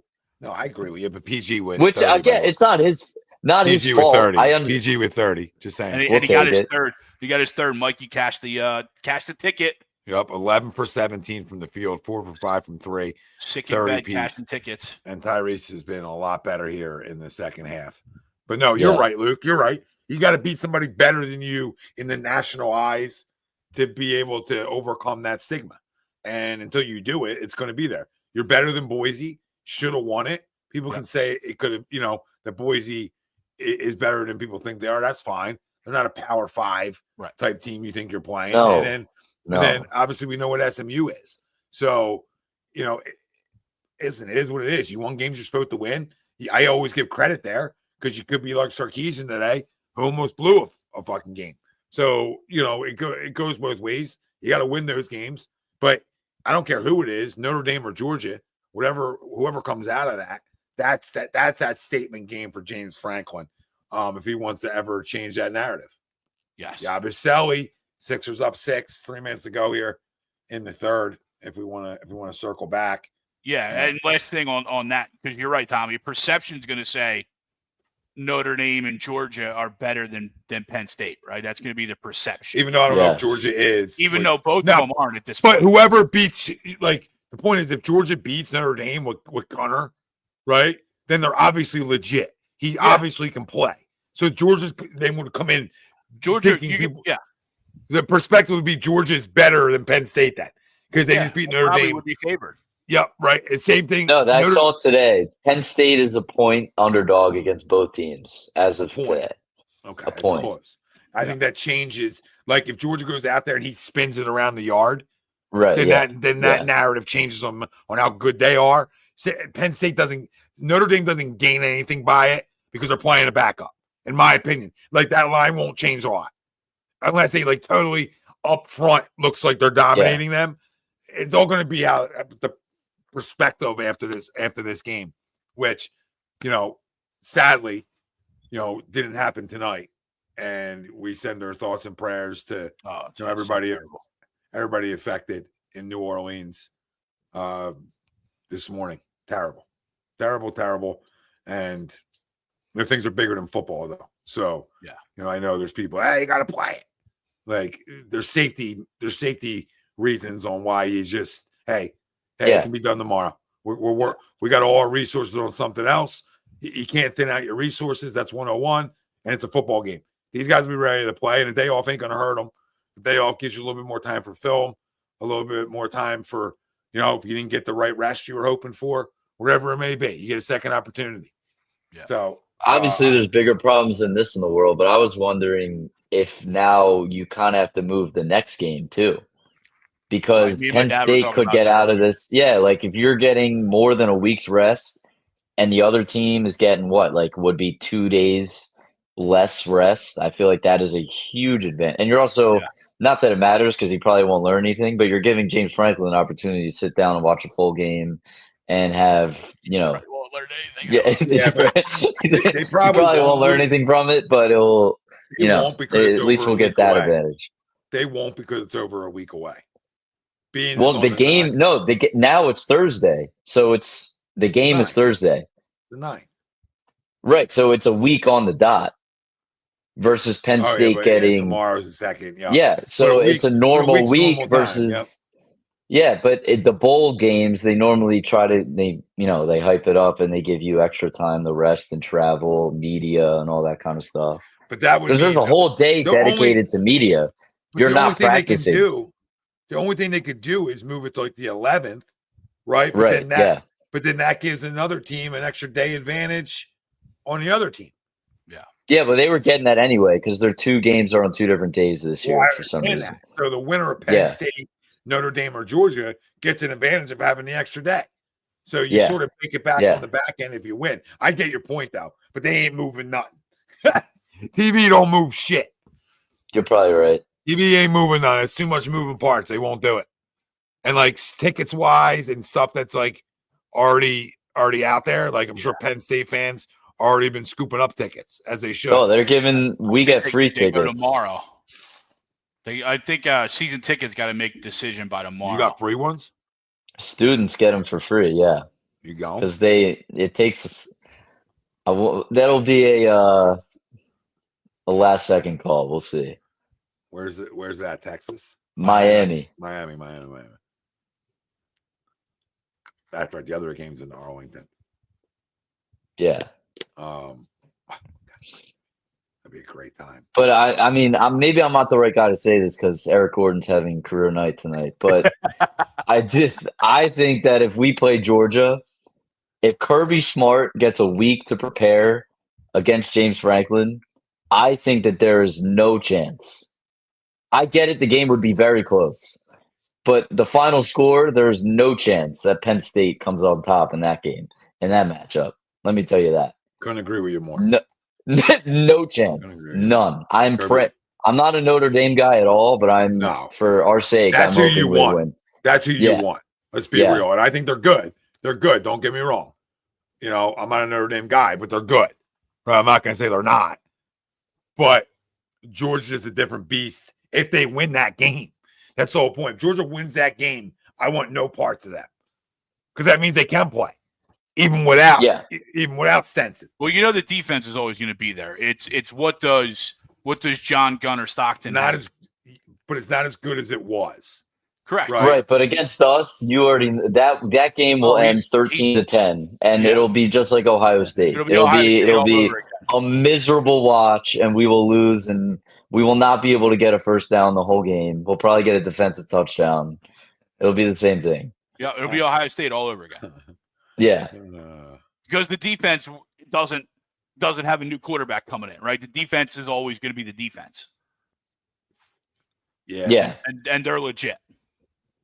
They will always be legit. Kirby, I'm telling you, if you give him a week to prepare against James Franklin, I mean that's why I'm waiting on going to this game. I'm not trying to go and see them lose. I'm not trying to do all that. Greg, you're close. We are discussing it. I do have the same concerns. Oh, would you stop? Now if you go, it's a loss. 100%. Yeah. Oh, I said Stenson Bennett. Sorry, Don. Carson back. Whatever. Same guy. Still ugly as shit. KZ, I've been saying it. PG's defense has been suffocating. We've got 52 seconds. Looks great tonight. 52 seconds left till the fourth quarter when we're really going to amp up our live reactions, but it's hard throughout a full NBA game. Yeah. But we have a lot to talk about. Especially when we have other stuff to discuss. We do. Phillies haven't done anything else. They did make a trade today. Yeah. I didn't even know that. Yeah, but when was he coming? When's he going to be in the big leagues? Well, he pitched in college, so I'm hoping that it's a bullpen type of arm, right? I would hope, but again, which means you're 100%. But look at you. Look at you. You're back. Gave up. You're back.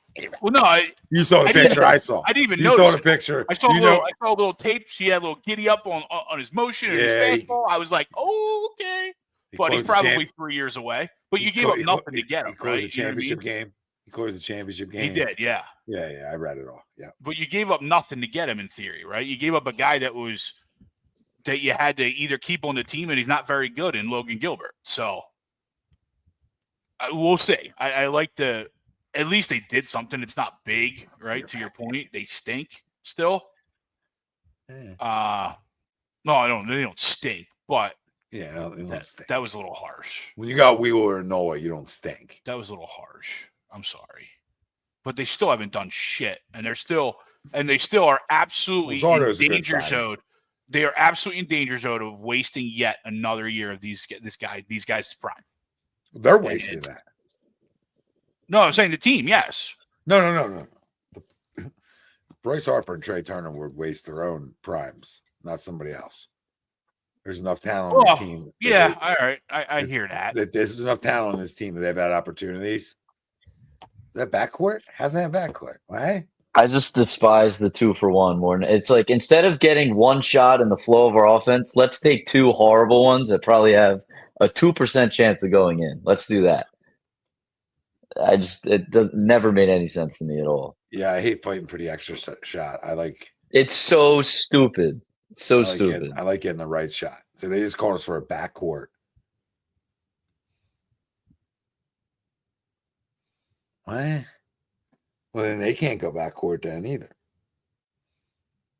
They shouldn't be allowed to throw it in the backcourt either. Hear that? Oh, it was went. Okay. Rebound. Good job. Sixers up 9, going into the 4th. Looking for what? Win number 5 in a row? 5 in a row. Let's close this out.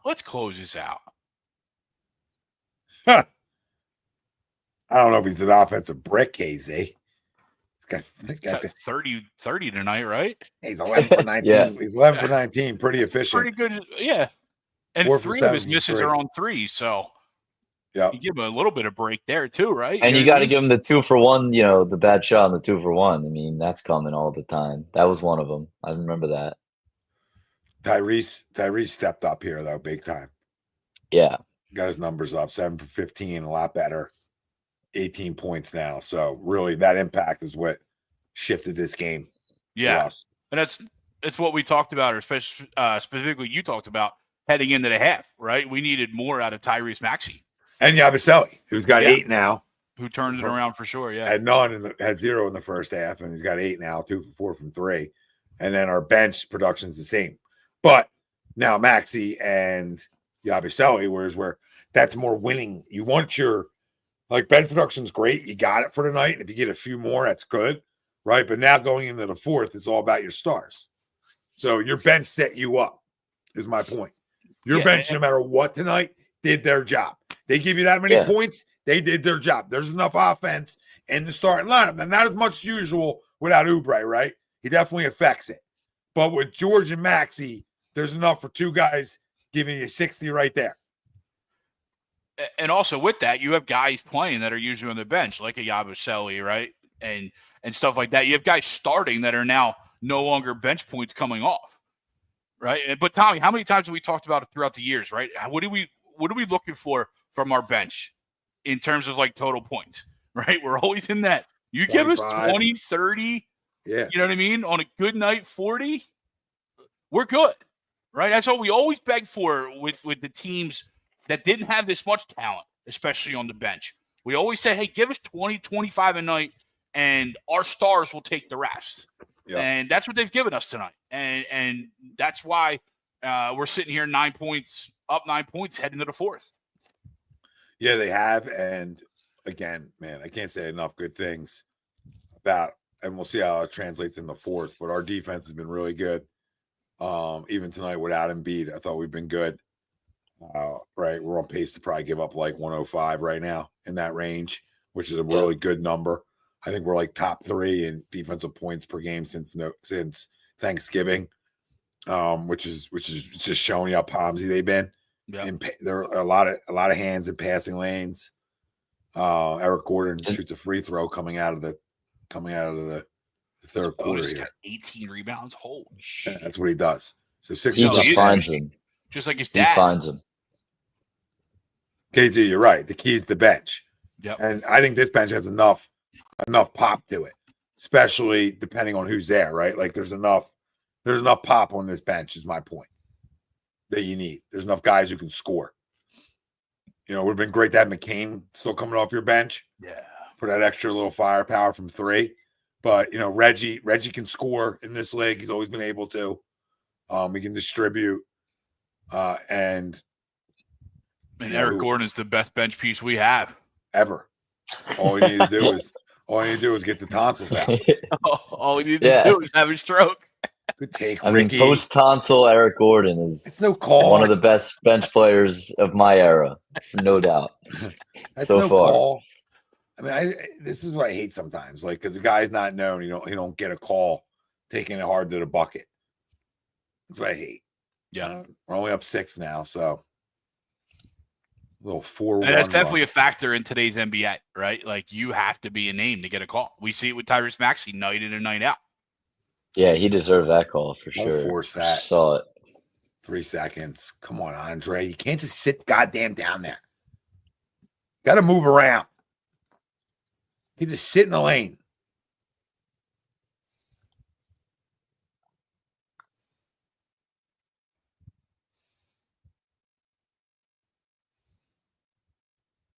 I'm over here talking about their goddamn defense.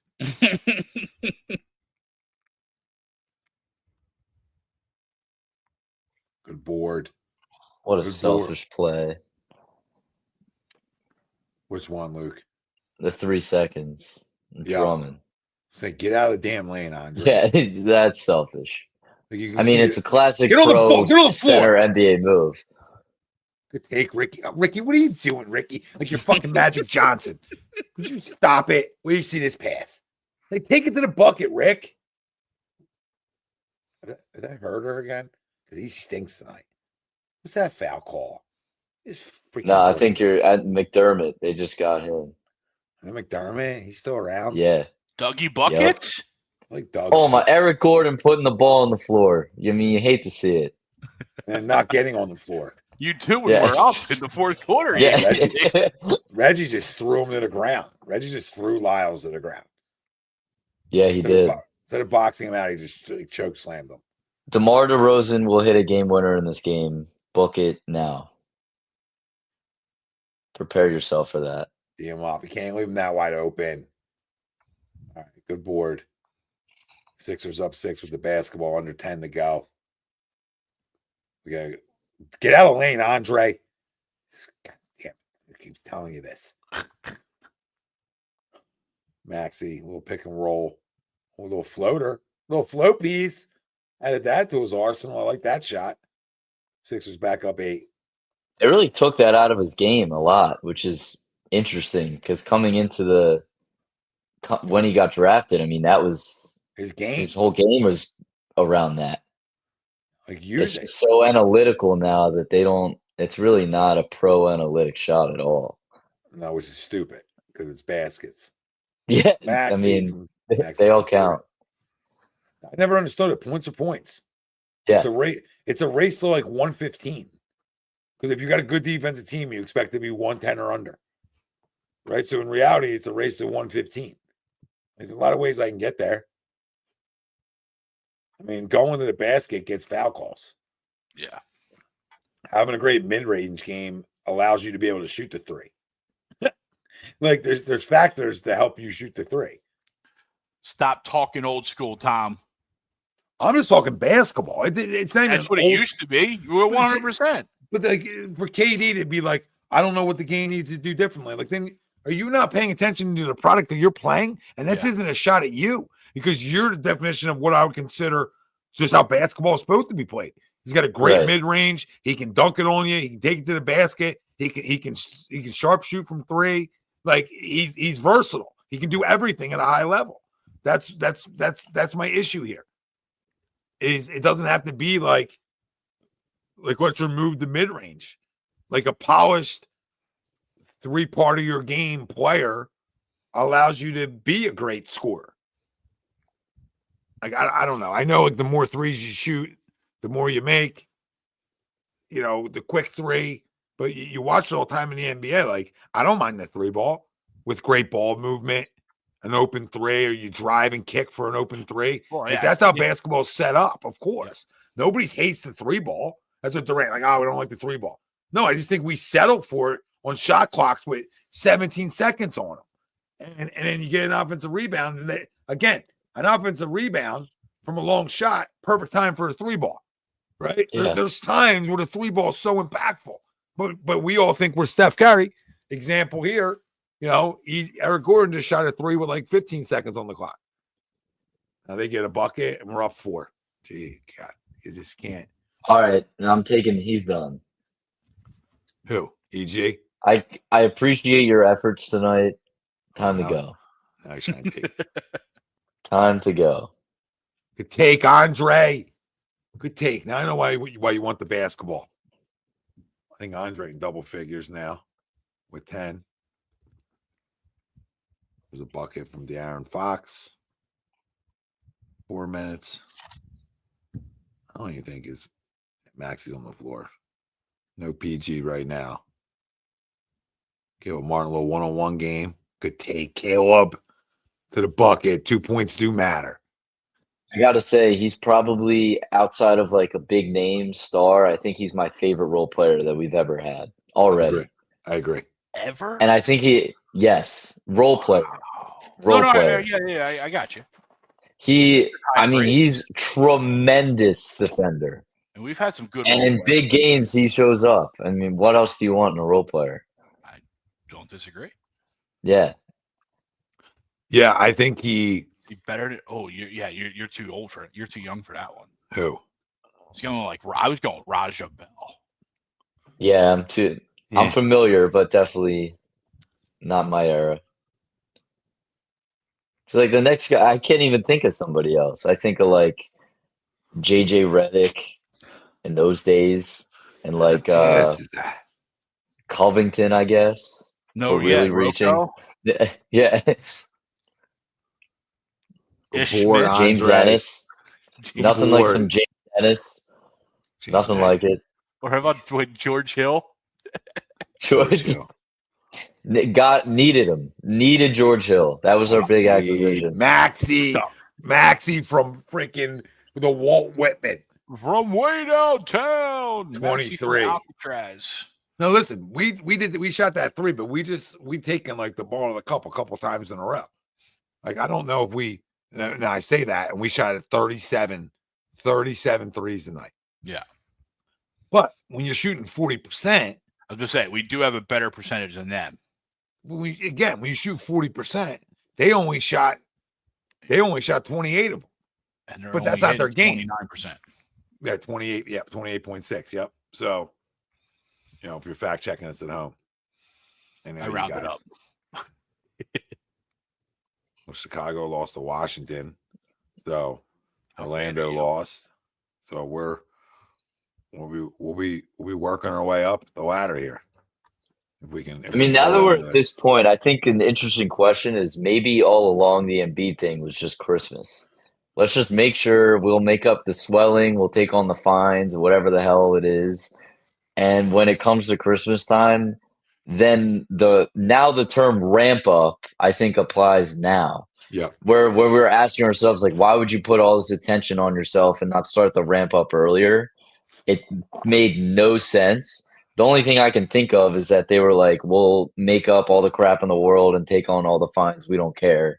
Let's just get to Christmas and have him be healthy, which is interesting because he can take the court in any night and tear his ACL. So I don't know if that that helpful. We should never play him then, right? I'll say it again. I had no problem with them taking it easy at the beginning of the season because they didn't expect that PG get hurt too, right?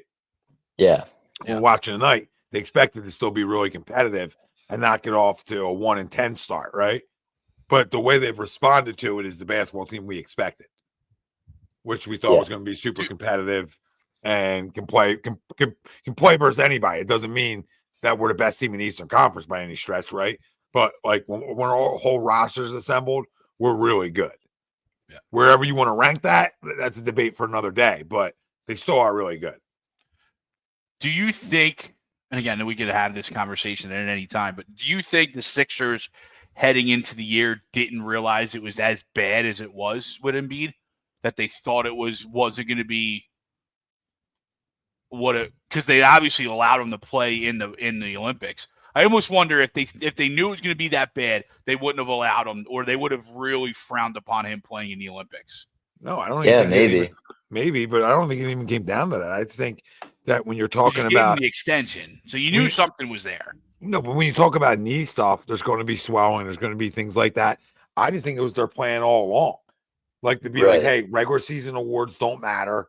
Like none of that stuff matters to him anymore. Like Luke said, that Christmas ramp up period around then, where like, hey, you're going to see me all the time unless it's a back to back, and then we're going to schedule that out to him playing against the better of the two teams. Hence, like we're doing this time. Which again, with Paul George and Maxey on the court, I have no problem with it. I have no problem with him not playing back to back. Like, yeah, the diehard in me, I want guys playing all the time, but we know we need to keep him off his feet because it can keep him healthier. It can. It definitely is not going to hurt him. Make sense, Greg? It's never going to hurt him. Just getting off your feet a little bit, because at the end of the day, what matters? Eric Gordon, right? It's kind of like the Saquon discussion. It's like the same thing. You could be hypocritical all you want. The same people are crying about him not playing, and the same people crying that he'll just get hurt.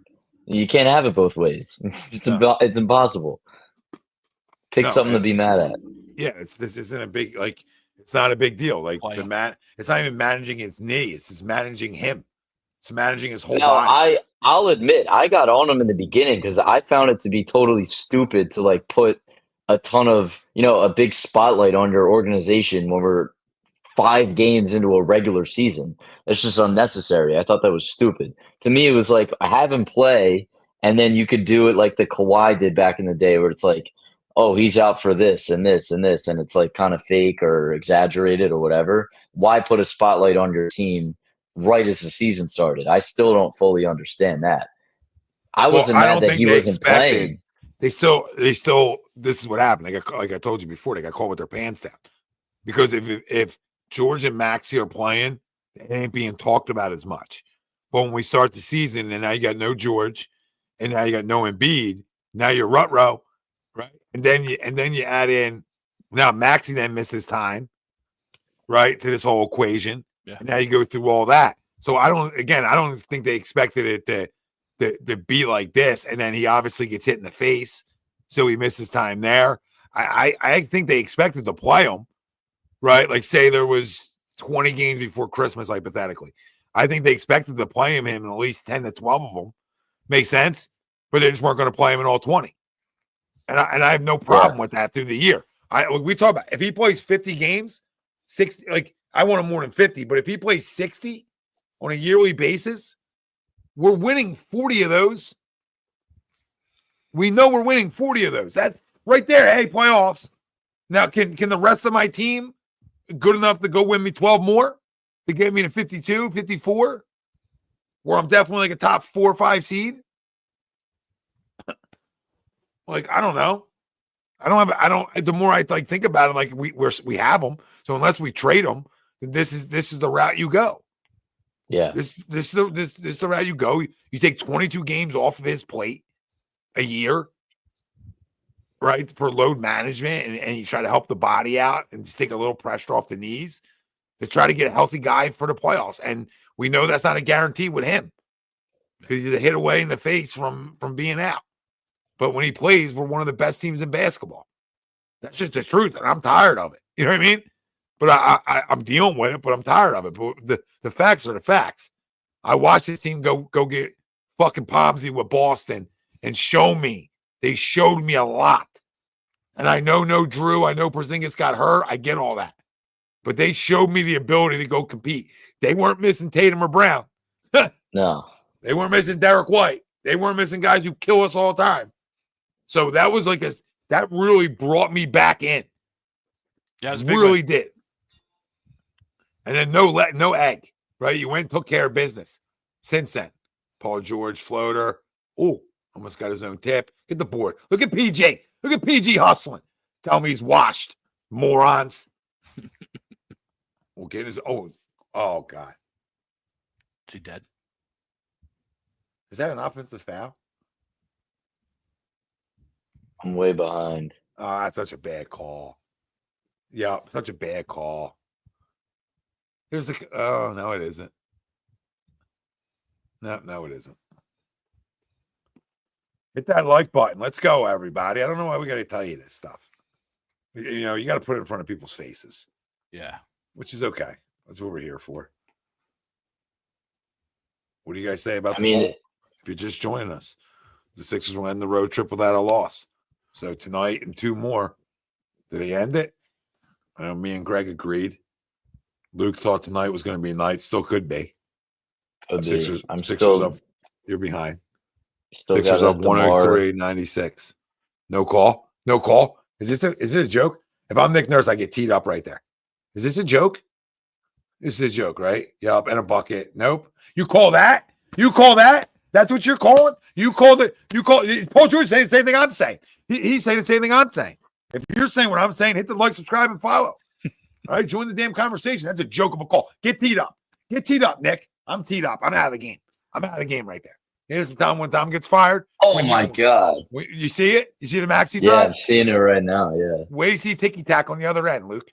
Wait to see cousin Ticky Tack. Hey, there's cousin Tic Tac. All right, but I'm with you. It should have been called. There's no denying that. But that's kind of what I mean, where it's like like stars in the NBA get that call because he finds contact. And even in there, he faded away from contact. If you're going to fall to the ground, they're not going to see that stuff like belly to belly. They're not seeing any of that contact. You have to go to the contact. And he just fades away from it every time. He would get way more calls if he just did that. I'm with you, it was a foul, but it was way harder to see right in the court. Whereas if you just jump into his body, which is what every single NBA player does nowadays. Yeah, like, I don't get it. Come on, where's our Sixers faithful at? On New Year's Day. I mean, hit the like, hit the subscribe. Come on, we got like 30 You're people watching watching the game on YouTube. anyway. Like 30 watching on YouTube right now. 18 likes. That's unacceptable. Right. And I mean, we got over 100 something people watching us live right now. So late in the night after a late one last night. So we appreciate y'all. Oh, Donnie's going to get us in trouble. Why? Uh-oh. Nah, that ain't going to get me in trouble. I'd say as soon as I have a daughter, I can say whatever I want. But like, I have no problem with women referees. I have no problem with women referees in football, basketball. I got no problem if a woman can coach. Because if you can do it, you can do it. Like, I don't, that shit doesn't matter to me. If you know what you're talking about, you know how to do your job at a high level, it's never affected me. You know, I'll be more the guy to say, like, the woman shouldn't be trying to play football. Right? Like, let's not try to get yourself killed here, honey. Like, there's certain things like, yeah, you might be tough. You ain't that tough. All right. Certain things, like, you want to go be a kicker? Sure. Punter? Absolutely. But you're going to tell me you're going to be a wide out and go over the middle? Yeah, probably not. So, but I think, like, I like the Marlins hired the one lady who was was she president of baseball operations or their GM, and then she's fired. But I'm saying, like, there's people out there who can do it. I mean, they're going to fire everybody because they don't do anything down there. She did well. It's her fault too. We're going to put that on her. What up, Mark? He says Mark, hello, what up, HUD. Happy New Year. Happy New Year, brother. Hope it's a great one for you. Hope it's a great one for everybody listening to us out there. And hope it's a great one for Philly sports, right? Obviously, all our family and ourselves, health, happiness, all that good stuff, right? But then it comes down to our sports teams. And, here we are looking like the Eagles got a chance to go to a Super Bowl or get knocked out in the first round. Who knows? And then, Sixers making a run a little bit that bring us feeling better about ourselves, which is nice. Flyers playing middle of the pack hockey right now, but they're there. They have some pieces. They're going in the right direction, and the Phillies are still really good. Like, their pitching staff is probably one of the better ones in baseball. Yeah. So let's not forget that. They got some holes right now that they got to figure out, and I think they still will because there's time. Not much, right? But you still got a couple weeks here to do some things, even like a month or so. So they're not done either. So let's hope for some, some dubs, some championships. Sixers up 5 with the ball. 4 minutes to I'm go. kind of disappointed in you, Tom. I'm not gonna lie. I don't even know what I said right now. Hold on. Caleb You're Martin. Got it. That's our guy, Luke. I'm kind of disappointed in you right now. I'm not gonna lie. What did I say? Get him. You just go on your whole soliloquy of how good our teams are and where we're at, and I let you hop on the bandwagon last week, and we're in the semifinal. You're right. And Where Penn you State, and Penn State and James Franklin trying to get the monkey off his back. And it's a big week coming up for We Are. I'm with you guys. I'm sorry. I just didn't want to say it and sound like a fraud. I was waiting the whole time. I just didn't want to sound like a fraud. Like, look at Tom. Now they're winning games. Like, I feel like I jumped on before the playoffs started. Like, officially was like, hey, guys, I'm with you. I'm here for it. Now I should be allowed to just say it. Sixers up 7. De'Aaron Fox. I love him.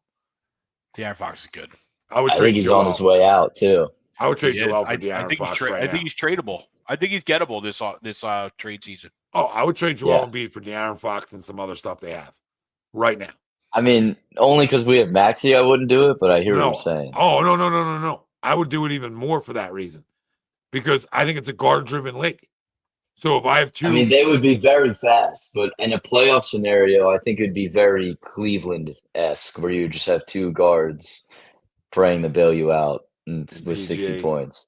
And PJ and right, but you'd have nothing down low at all. That's the only problem with trading Embiid with really for any good player right now. Realistically, is that you have nothing there behind them at all. Yeah, well, that's where you got to get creative, right? Yeah, but either way, I'm not looking to trade him right this second because you can't. But that's a guy who I think's awesome. I think him and Maxey and George would be ridiculous together. In terms of production, I do. And De'Aaron Fox plays. Tyrese Maxey plays. Right, you want to talk about guys who play games? Yeah. They're going to be playing nightly. Sorry, they're going to be in the lineup nightly. Those 2 guys, which is important to winning too. Right? Yeah. Like it might be a little Clevelandish, but we don't know.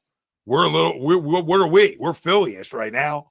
You know what I mean? We can't even get past the second round. We shouldn't even be talking about Cleveland. Matt Chat. Happy New Year, A2D Ready. Happy New Year, Matt. Happy New Year, brother. Thank you, brother, for being a member, all our members, and everybody. Not even if you're paying to be a member, we appreciate your support. If you're dropping super chats in, we love you too. And we can't thank you enough for that. And if you're just commenting in and hitting the like, you're family too, babe. All right. We love you all. We're up 7 with the ball. Maybe some of you. Oh, yeah. I'm 7 with the ball. Where are you going, Paul? Where are you going, Paul? Where are you going? Oh, my God. Cannot believe Eric Gordon's still in this game. I'm not going to lie. Where's Paul George going? Very behind. Where are you going?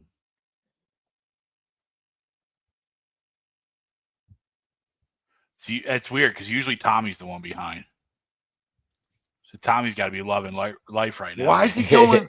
Why is he going to the backcourt there? Has he got money on the game? Like, why are we calling a timeout? Why are we calling it? Forget the timeout. Why are you going backwards? Well, I'm with you there. I agree. Well, I get probing backwards a little bit, but not that far. He probed all the way to his own bench. Yeah.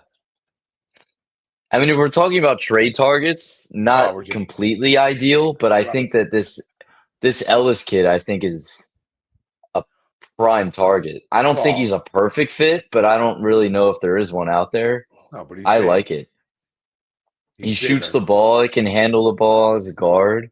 Yeah, plays fantastic defense. Fantastic defender.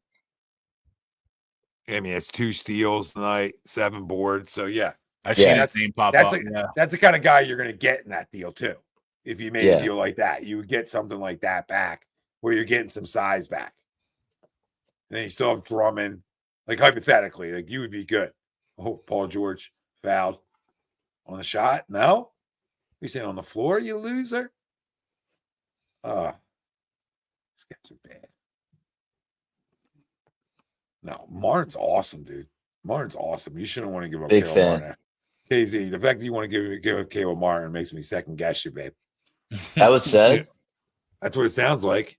as long as you give up loud. What games are you watching? I mean, I get it before, like, he was dealing with an injury beginning of the season. It was not pretty. The shot looked ugly. Come on, But you Paul. can tell now that he's getting over the injury, he looks way You better. can't pass it, Oh, babe. he's talking about KJ. He's talking about KJ. That's my fault. I should have known he was Yeah, talking about KJ. KJ. Oh, okay. Yeah, That makes a little more sense. I'm with you there. What are we doing? You had the But shot. I'm not Paul. with you on Lowry, though. Look at his shot. Look at this opportunity. He passes the ball. This is almost Ben Simmons-ish. It was almost Ben Simmons-ish. You broke through the double and the shot clock. Oh, my God. Why would you pass the ball? Paul George made two terrible decisions here late in this basketball game. Doesn't get the closeout. They hit the three. This is it, dude. We're up 2. Playoff P, pathetic P. This is it. Tyrese, we need a bucket. Go to the closer. I was gonna say, I don't give a shit if Paul George is 80. I want the ball in Tyrese's hand. Kick ball. Resets the shot clock at 14. Maxey's the inbounder. What do they say? Most dangerous guy's the inbounder. Yabusele, Martin, Gordon, PG on the court. Ball to Paul George. He's driving past the Yabusele. 3 ball. Missed it. Caleb with a rebound. Eric Gordon for 3. Missed it. Shit. I can't wait to see steal. Yabusele with the steal. Let's go. Maxey pulls it out. Resets it. Let's go. Our defense is awesome. I said that before the show. It's super improved. Absolutely super improved. No question about it. A lot of steals. I can't wait to see this Eric Gordon. Oh, my God. Coming up. Oh, my Yabu got fouled on that 3. They didn't call that? I think Maxey just did too, and they got a turnover tie game. Oh. He tried breaking the double team, and he got tripped up, but no call. I have to see it again. If there's I have to see it again. I kind of want Maxey to be aggressive there. I'm not gonna lie. Oh yeah. That was the worst shot ever, Tyrese. What was that shot? DeMar DeRozan is going to hit a game winner.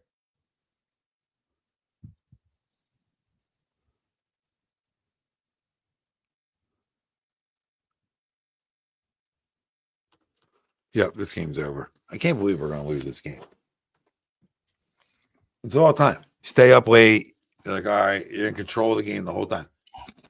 That's a fact. Maxey got fouled on that too. He got fouled on it. Yep. That miss. Oh my God. There were a lot of missed calls at the end of this game. There's a lot of missed calls in the NBA. Like, it's atrocious. You keep playing. My bad. Don't know if you heard that. Oh my God, what is going on?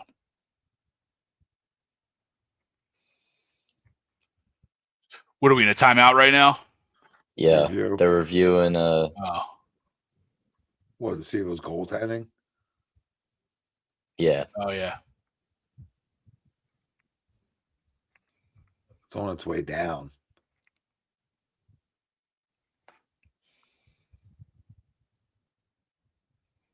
Yeah, they're winning. Oh, they're up.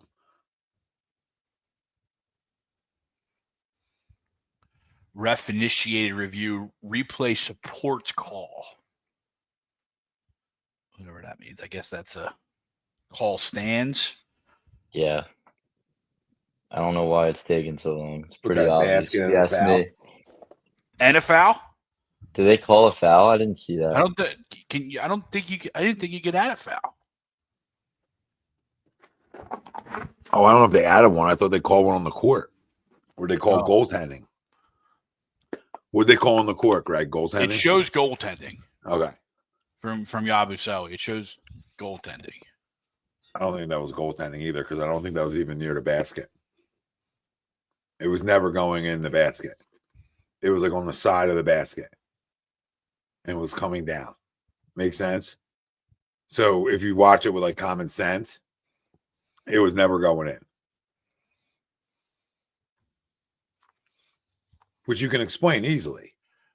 Well, that's the problem. I mean, you're watching with The ball was on the other side of the basket. It had no spin to it. It was not going in the basket. It's not goaltending.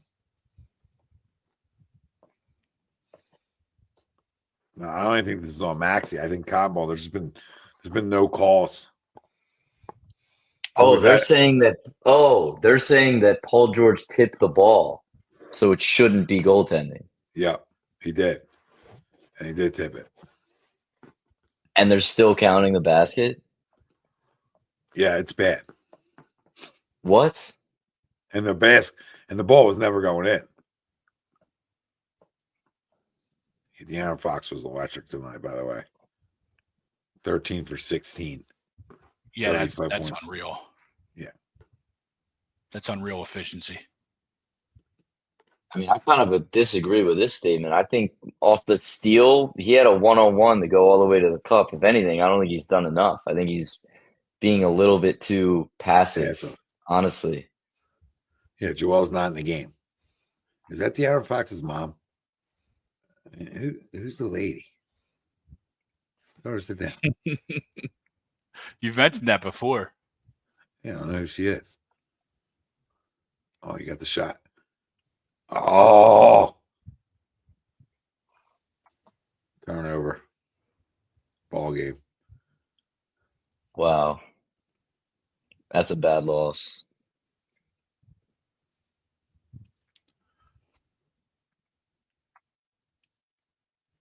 Stole.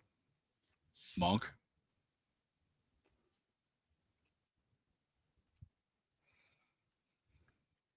Did he Paul foul George, Monk? man. Did he foul Paul Monk? George. Got a foul. Foul him. At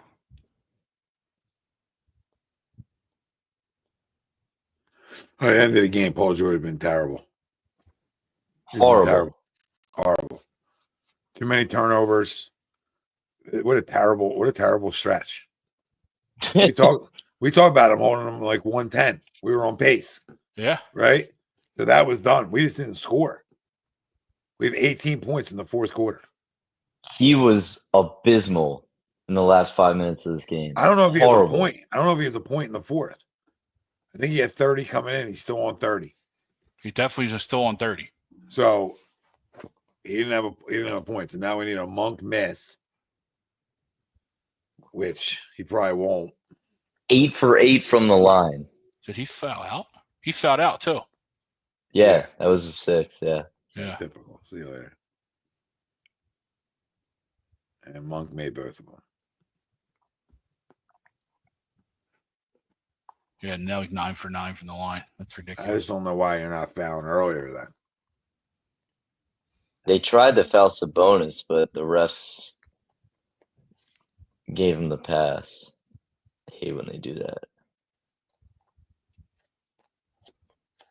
No, you pay him this, KZ, because when he plays with Embiid, it runs smoother. That's why you're doing it.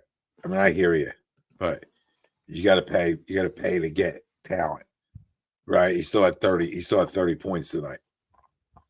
You know, I think closing time is Tyrese Maxey.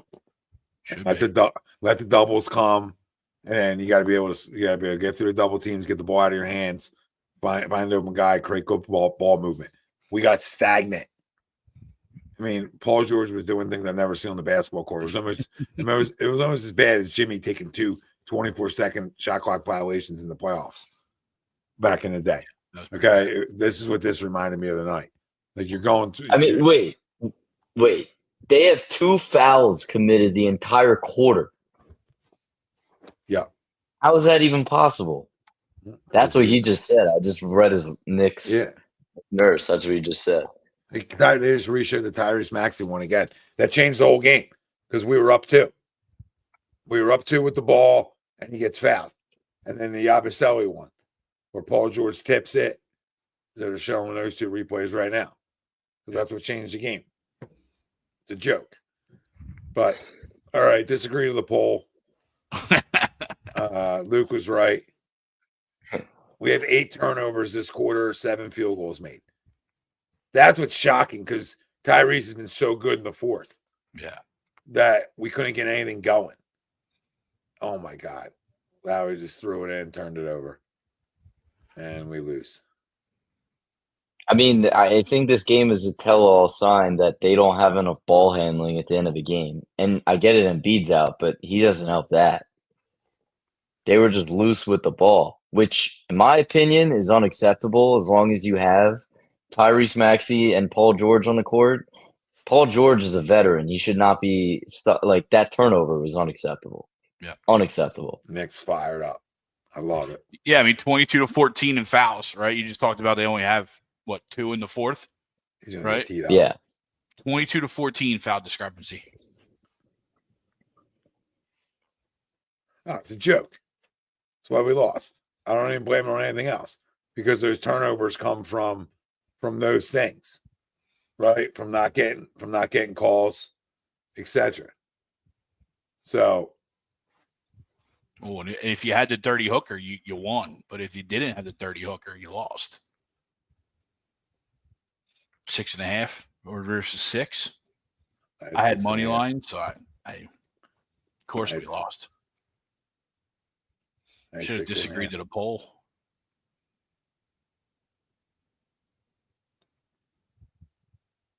Unbelievable. No, Don, yeah, that's a tough loss. Gotta wonder if Paul George is going to play tomorrow. The back. I just see it. Could have been why he was banned in the fourth. Wasn't his, looking for reasons. McCain was a crucial ball handler for sure. But he's not even he's very similar to Maxey. They work best off the ball.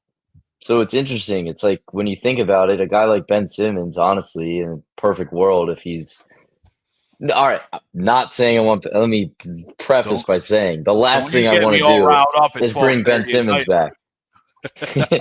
But ideally, the ideal guy next to Maxey is someone who can handle the ball and defend.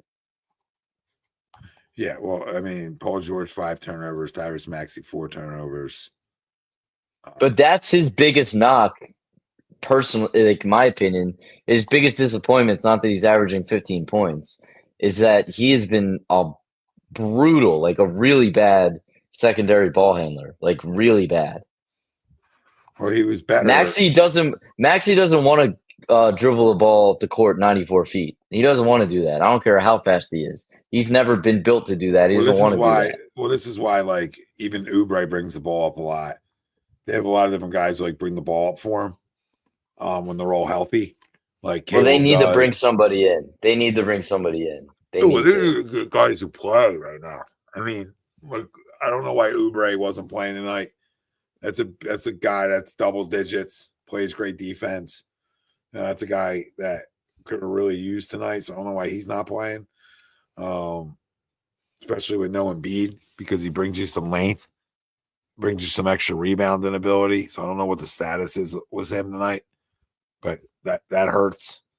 Like I said, they just need to all play. They just need to all play as much as they can together. But tonight's a tough loss. But go win the next 2. Try to finish this up 4-1, and they'll be still in a good spot. Yeah, I mean, their largest lead was 14. That's tough. That's tough. I mean, we see it all the time, just because the NBA is a joke. But that's a tough loss. That's a really tough loss. Yeah, don't start the reaction till the fourth quarter. That's what kind of loss that was. Well, it's marquee of the NBA. Don't watch the game until the fourth quarter. Yep. Right? You know what I mean? Seriously.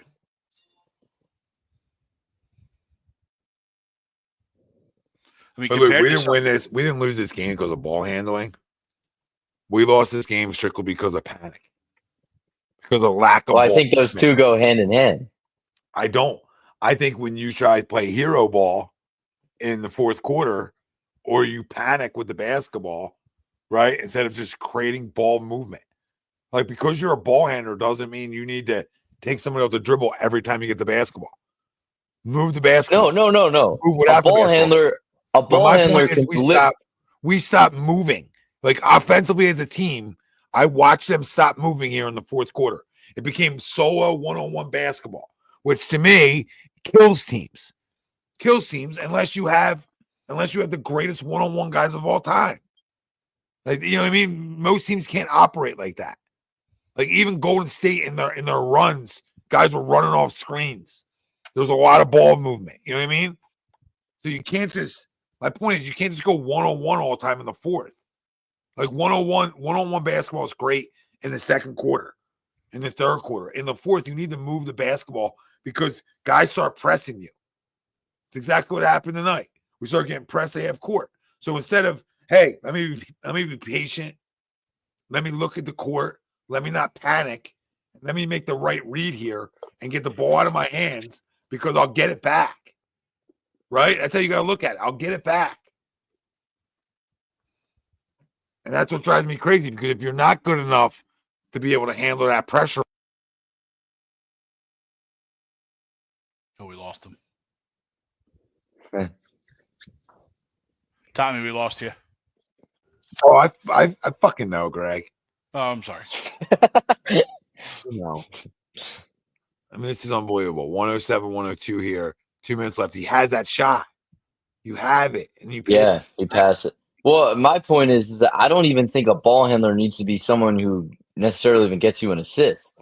What I appreciate about guys like LeBron is that in terms of him being a ball handler, I'm just talking in terms of that, he can have the ball, or these kind of guys like Chris Paul, whatever, they can have the ball for 5% of an entire possession, but they will make sure that you get in your spot.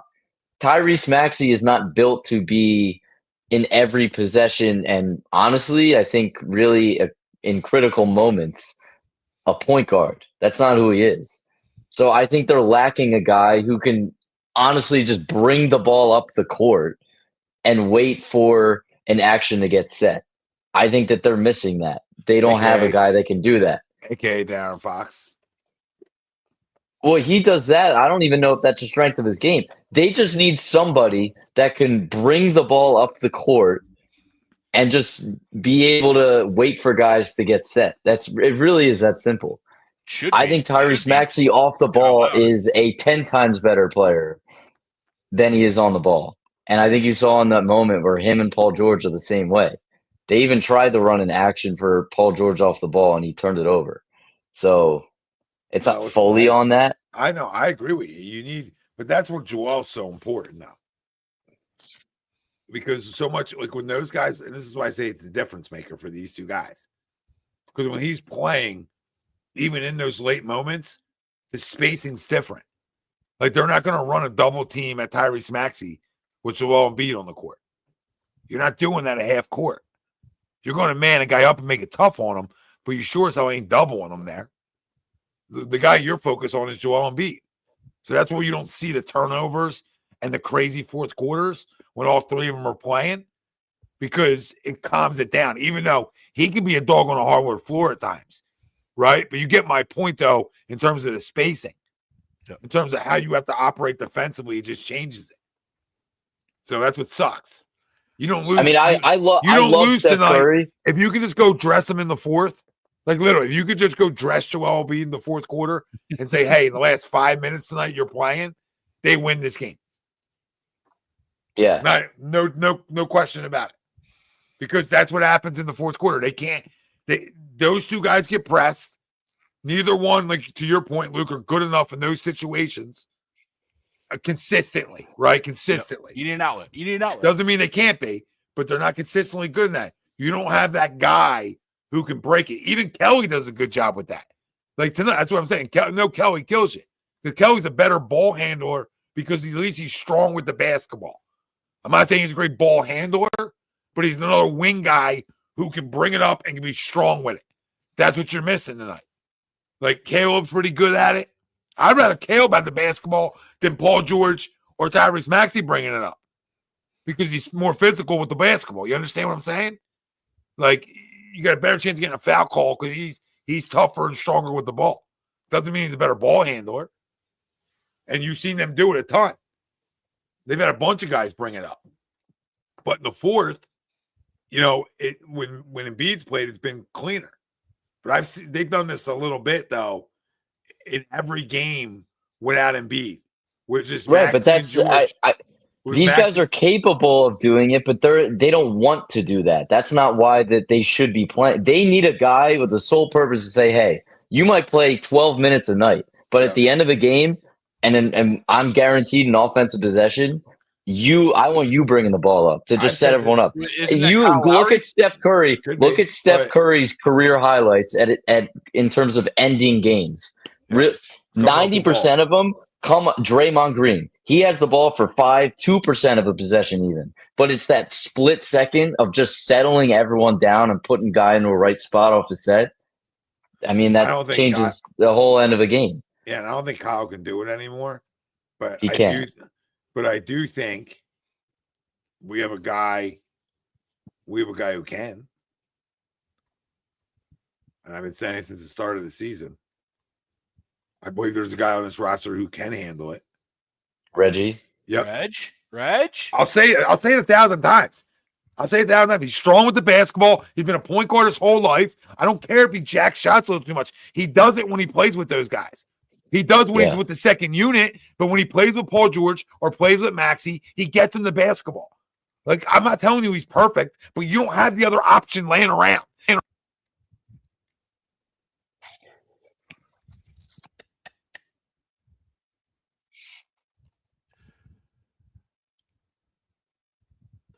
If the other guy was here, right, then we wouldn't have the conversation on who can do it because we would have a guy. But we don't have that guy in-house. So who's the best option? Who's the best? Who's done it the most and has shown they're capable at least of doing it and still has enough pep in their step to give me that time in that last 5 to 7 minutes of a game? He hasn't gotten the opportunity. No. And it's sort of going to have to be like, I'm not telling you that's why I want to do it. Would love to go get somebody. But let's see. Reggie had Elfrid Payton, anybody? So Reggie in 13 minutes tonight had 0 turnovers.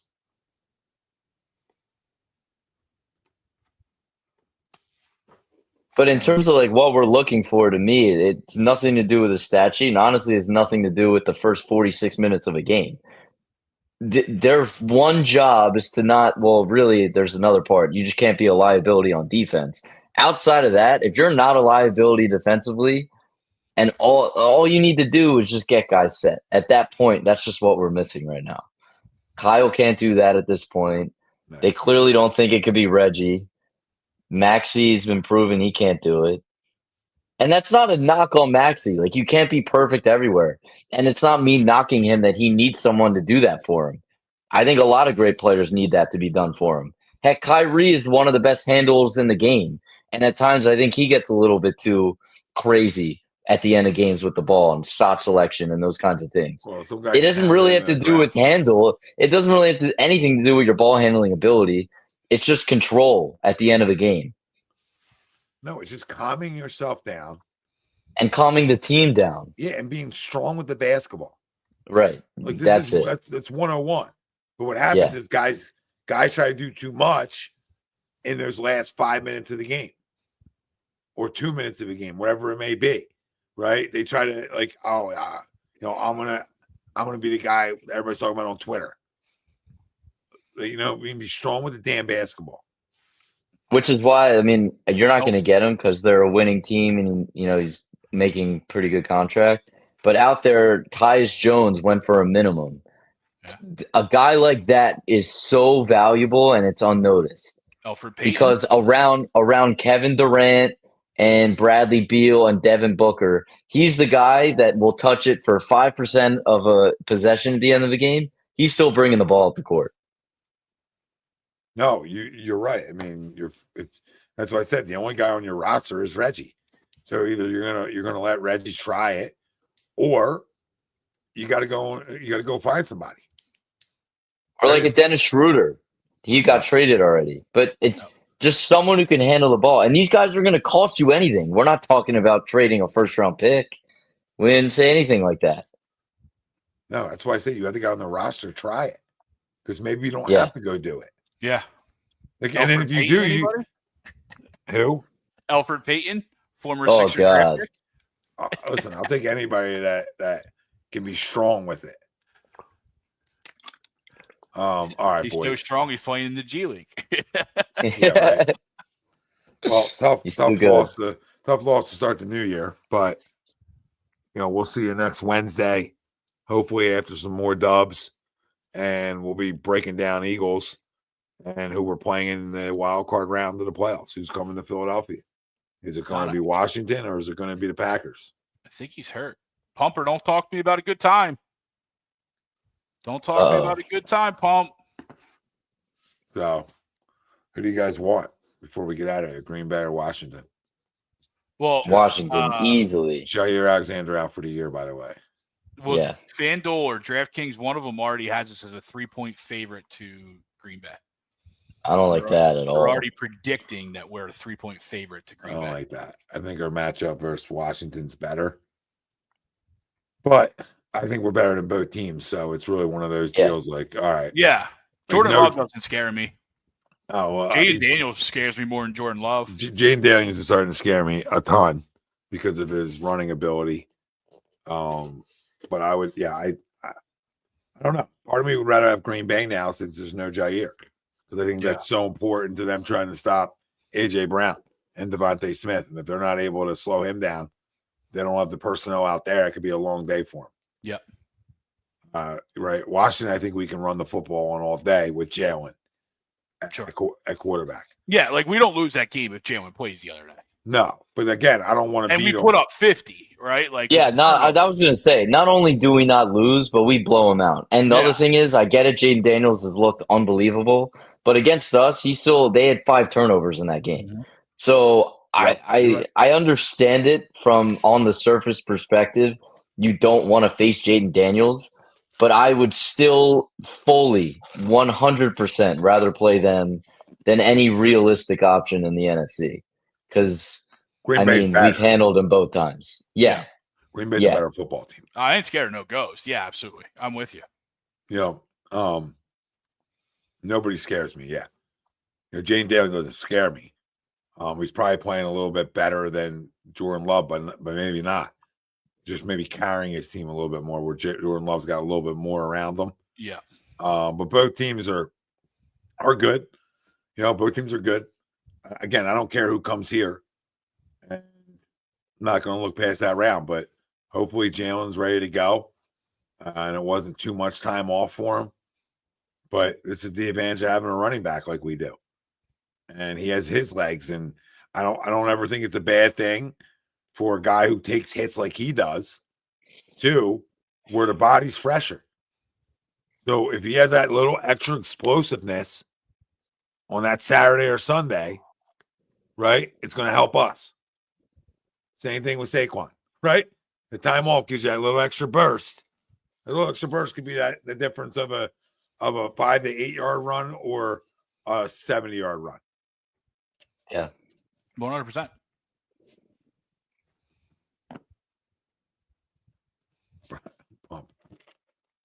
I saw that today. I think it was a fake rumor, but I'm good. Yeah, I'm good. No, I'm good. I also think that the Bucs narrative is totally overrated. I mean, we've played them twice in the last 2 years, and albeit they were both losses at the most inopportune times possible. A.J. Brown didn't play in either of those games. Devontae Smith didn't play either in that playoff game. You're talking about a completely different team in that playoff game. And the last time we rolled up on them completely healthy with A.J. Brown and everyone, we stomped them on the road on Monday Night Football. So You're right. I don't get where this narrative come from, to be honest. I think it's totally on the surface. Yeah, you could box score me all day long about it doesn't make any sense. And the Todd Bowles is hurt. Why? Why is that? Because he threw to Olamide Zaccheaus in those games? I mean, come on. Let's stop. Yeah, I can't disagree with you on it. I really can't disagree with you on it. It's hard to play at this level when you take both those guys off the field. It's just the way it is. I crushed them probably for not doing more with less because that's what I killed them all for that Bucs season. I was there. Yeah, you got to do more with less, right? You got to at least compete, right?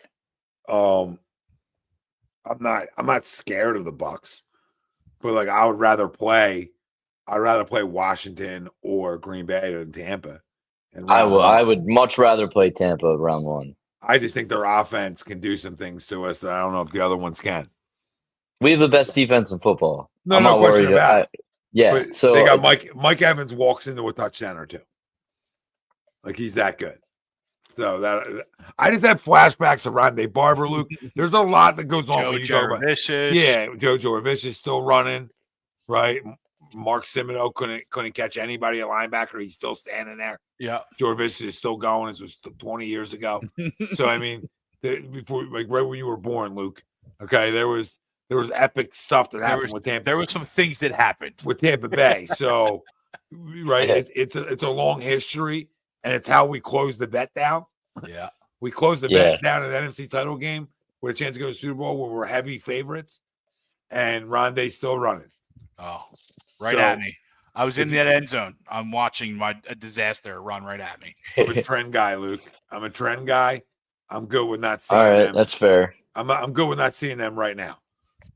If I got to see them, I see them, right? Because they're going to come here.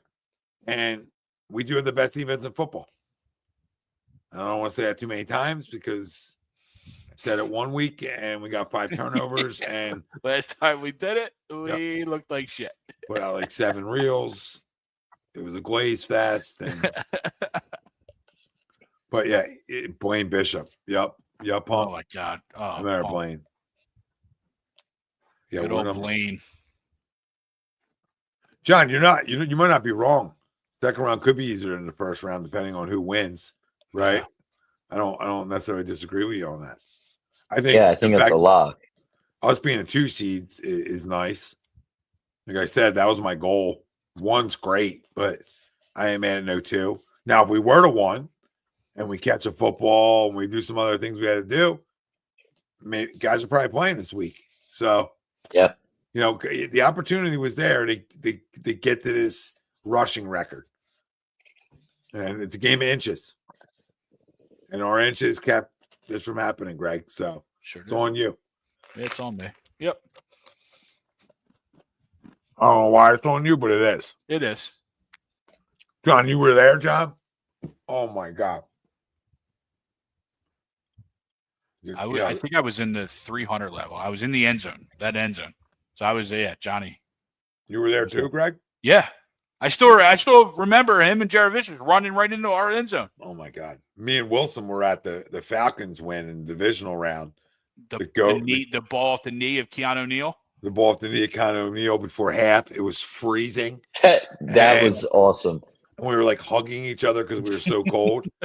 And we bought these like awesome Eagles hats before the game that actually like helped out big time. But yeah, the 2 endings, trying to get the ball to Julio. And just locking them down, like absolutely, like just shutting Julio down at the end there, and making it so hard. Oh man, what a win though! So that was like good times, but a lot more bad times at the vet. Yeah, the vet was a horror. The link is sort of changed that where it's more good times. Well, you got the chip in the link, so yeah, you do. Obviously, you got and you got a couple of NFC title games in the link too. So, Jalen Mills.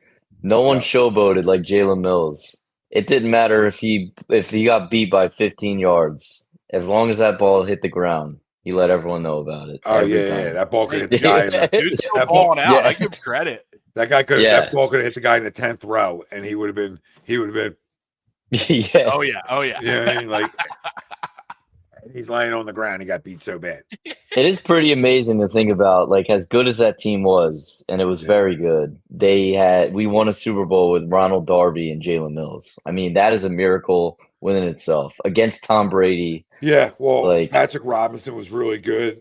Nigel was really good. We had Malcolm. Graham, I'm forgetting his first name. We had Malcolm. back there, and you're not talking about Brandon Graham, are you?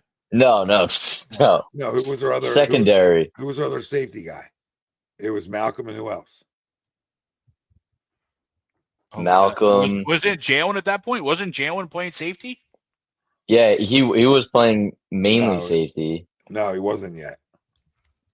I think you're right. I think it was the year after. It was the year after. It was Patrick Robinson, Ronald Darby, Jalen Mills, Malcolm Jenkins, and then who was the other safety?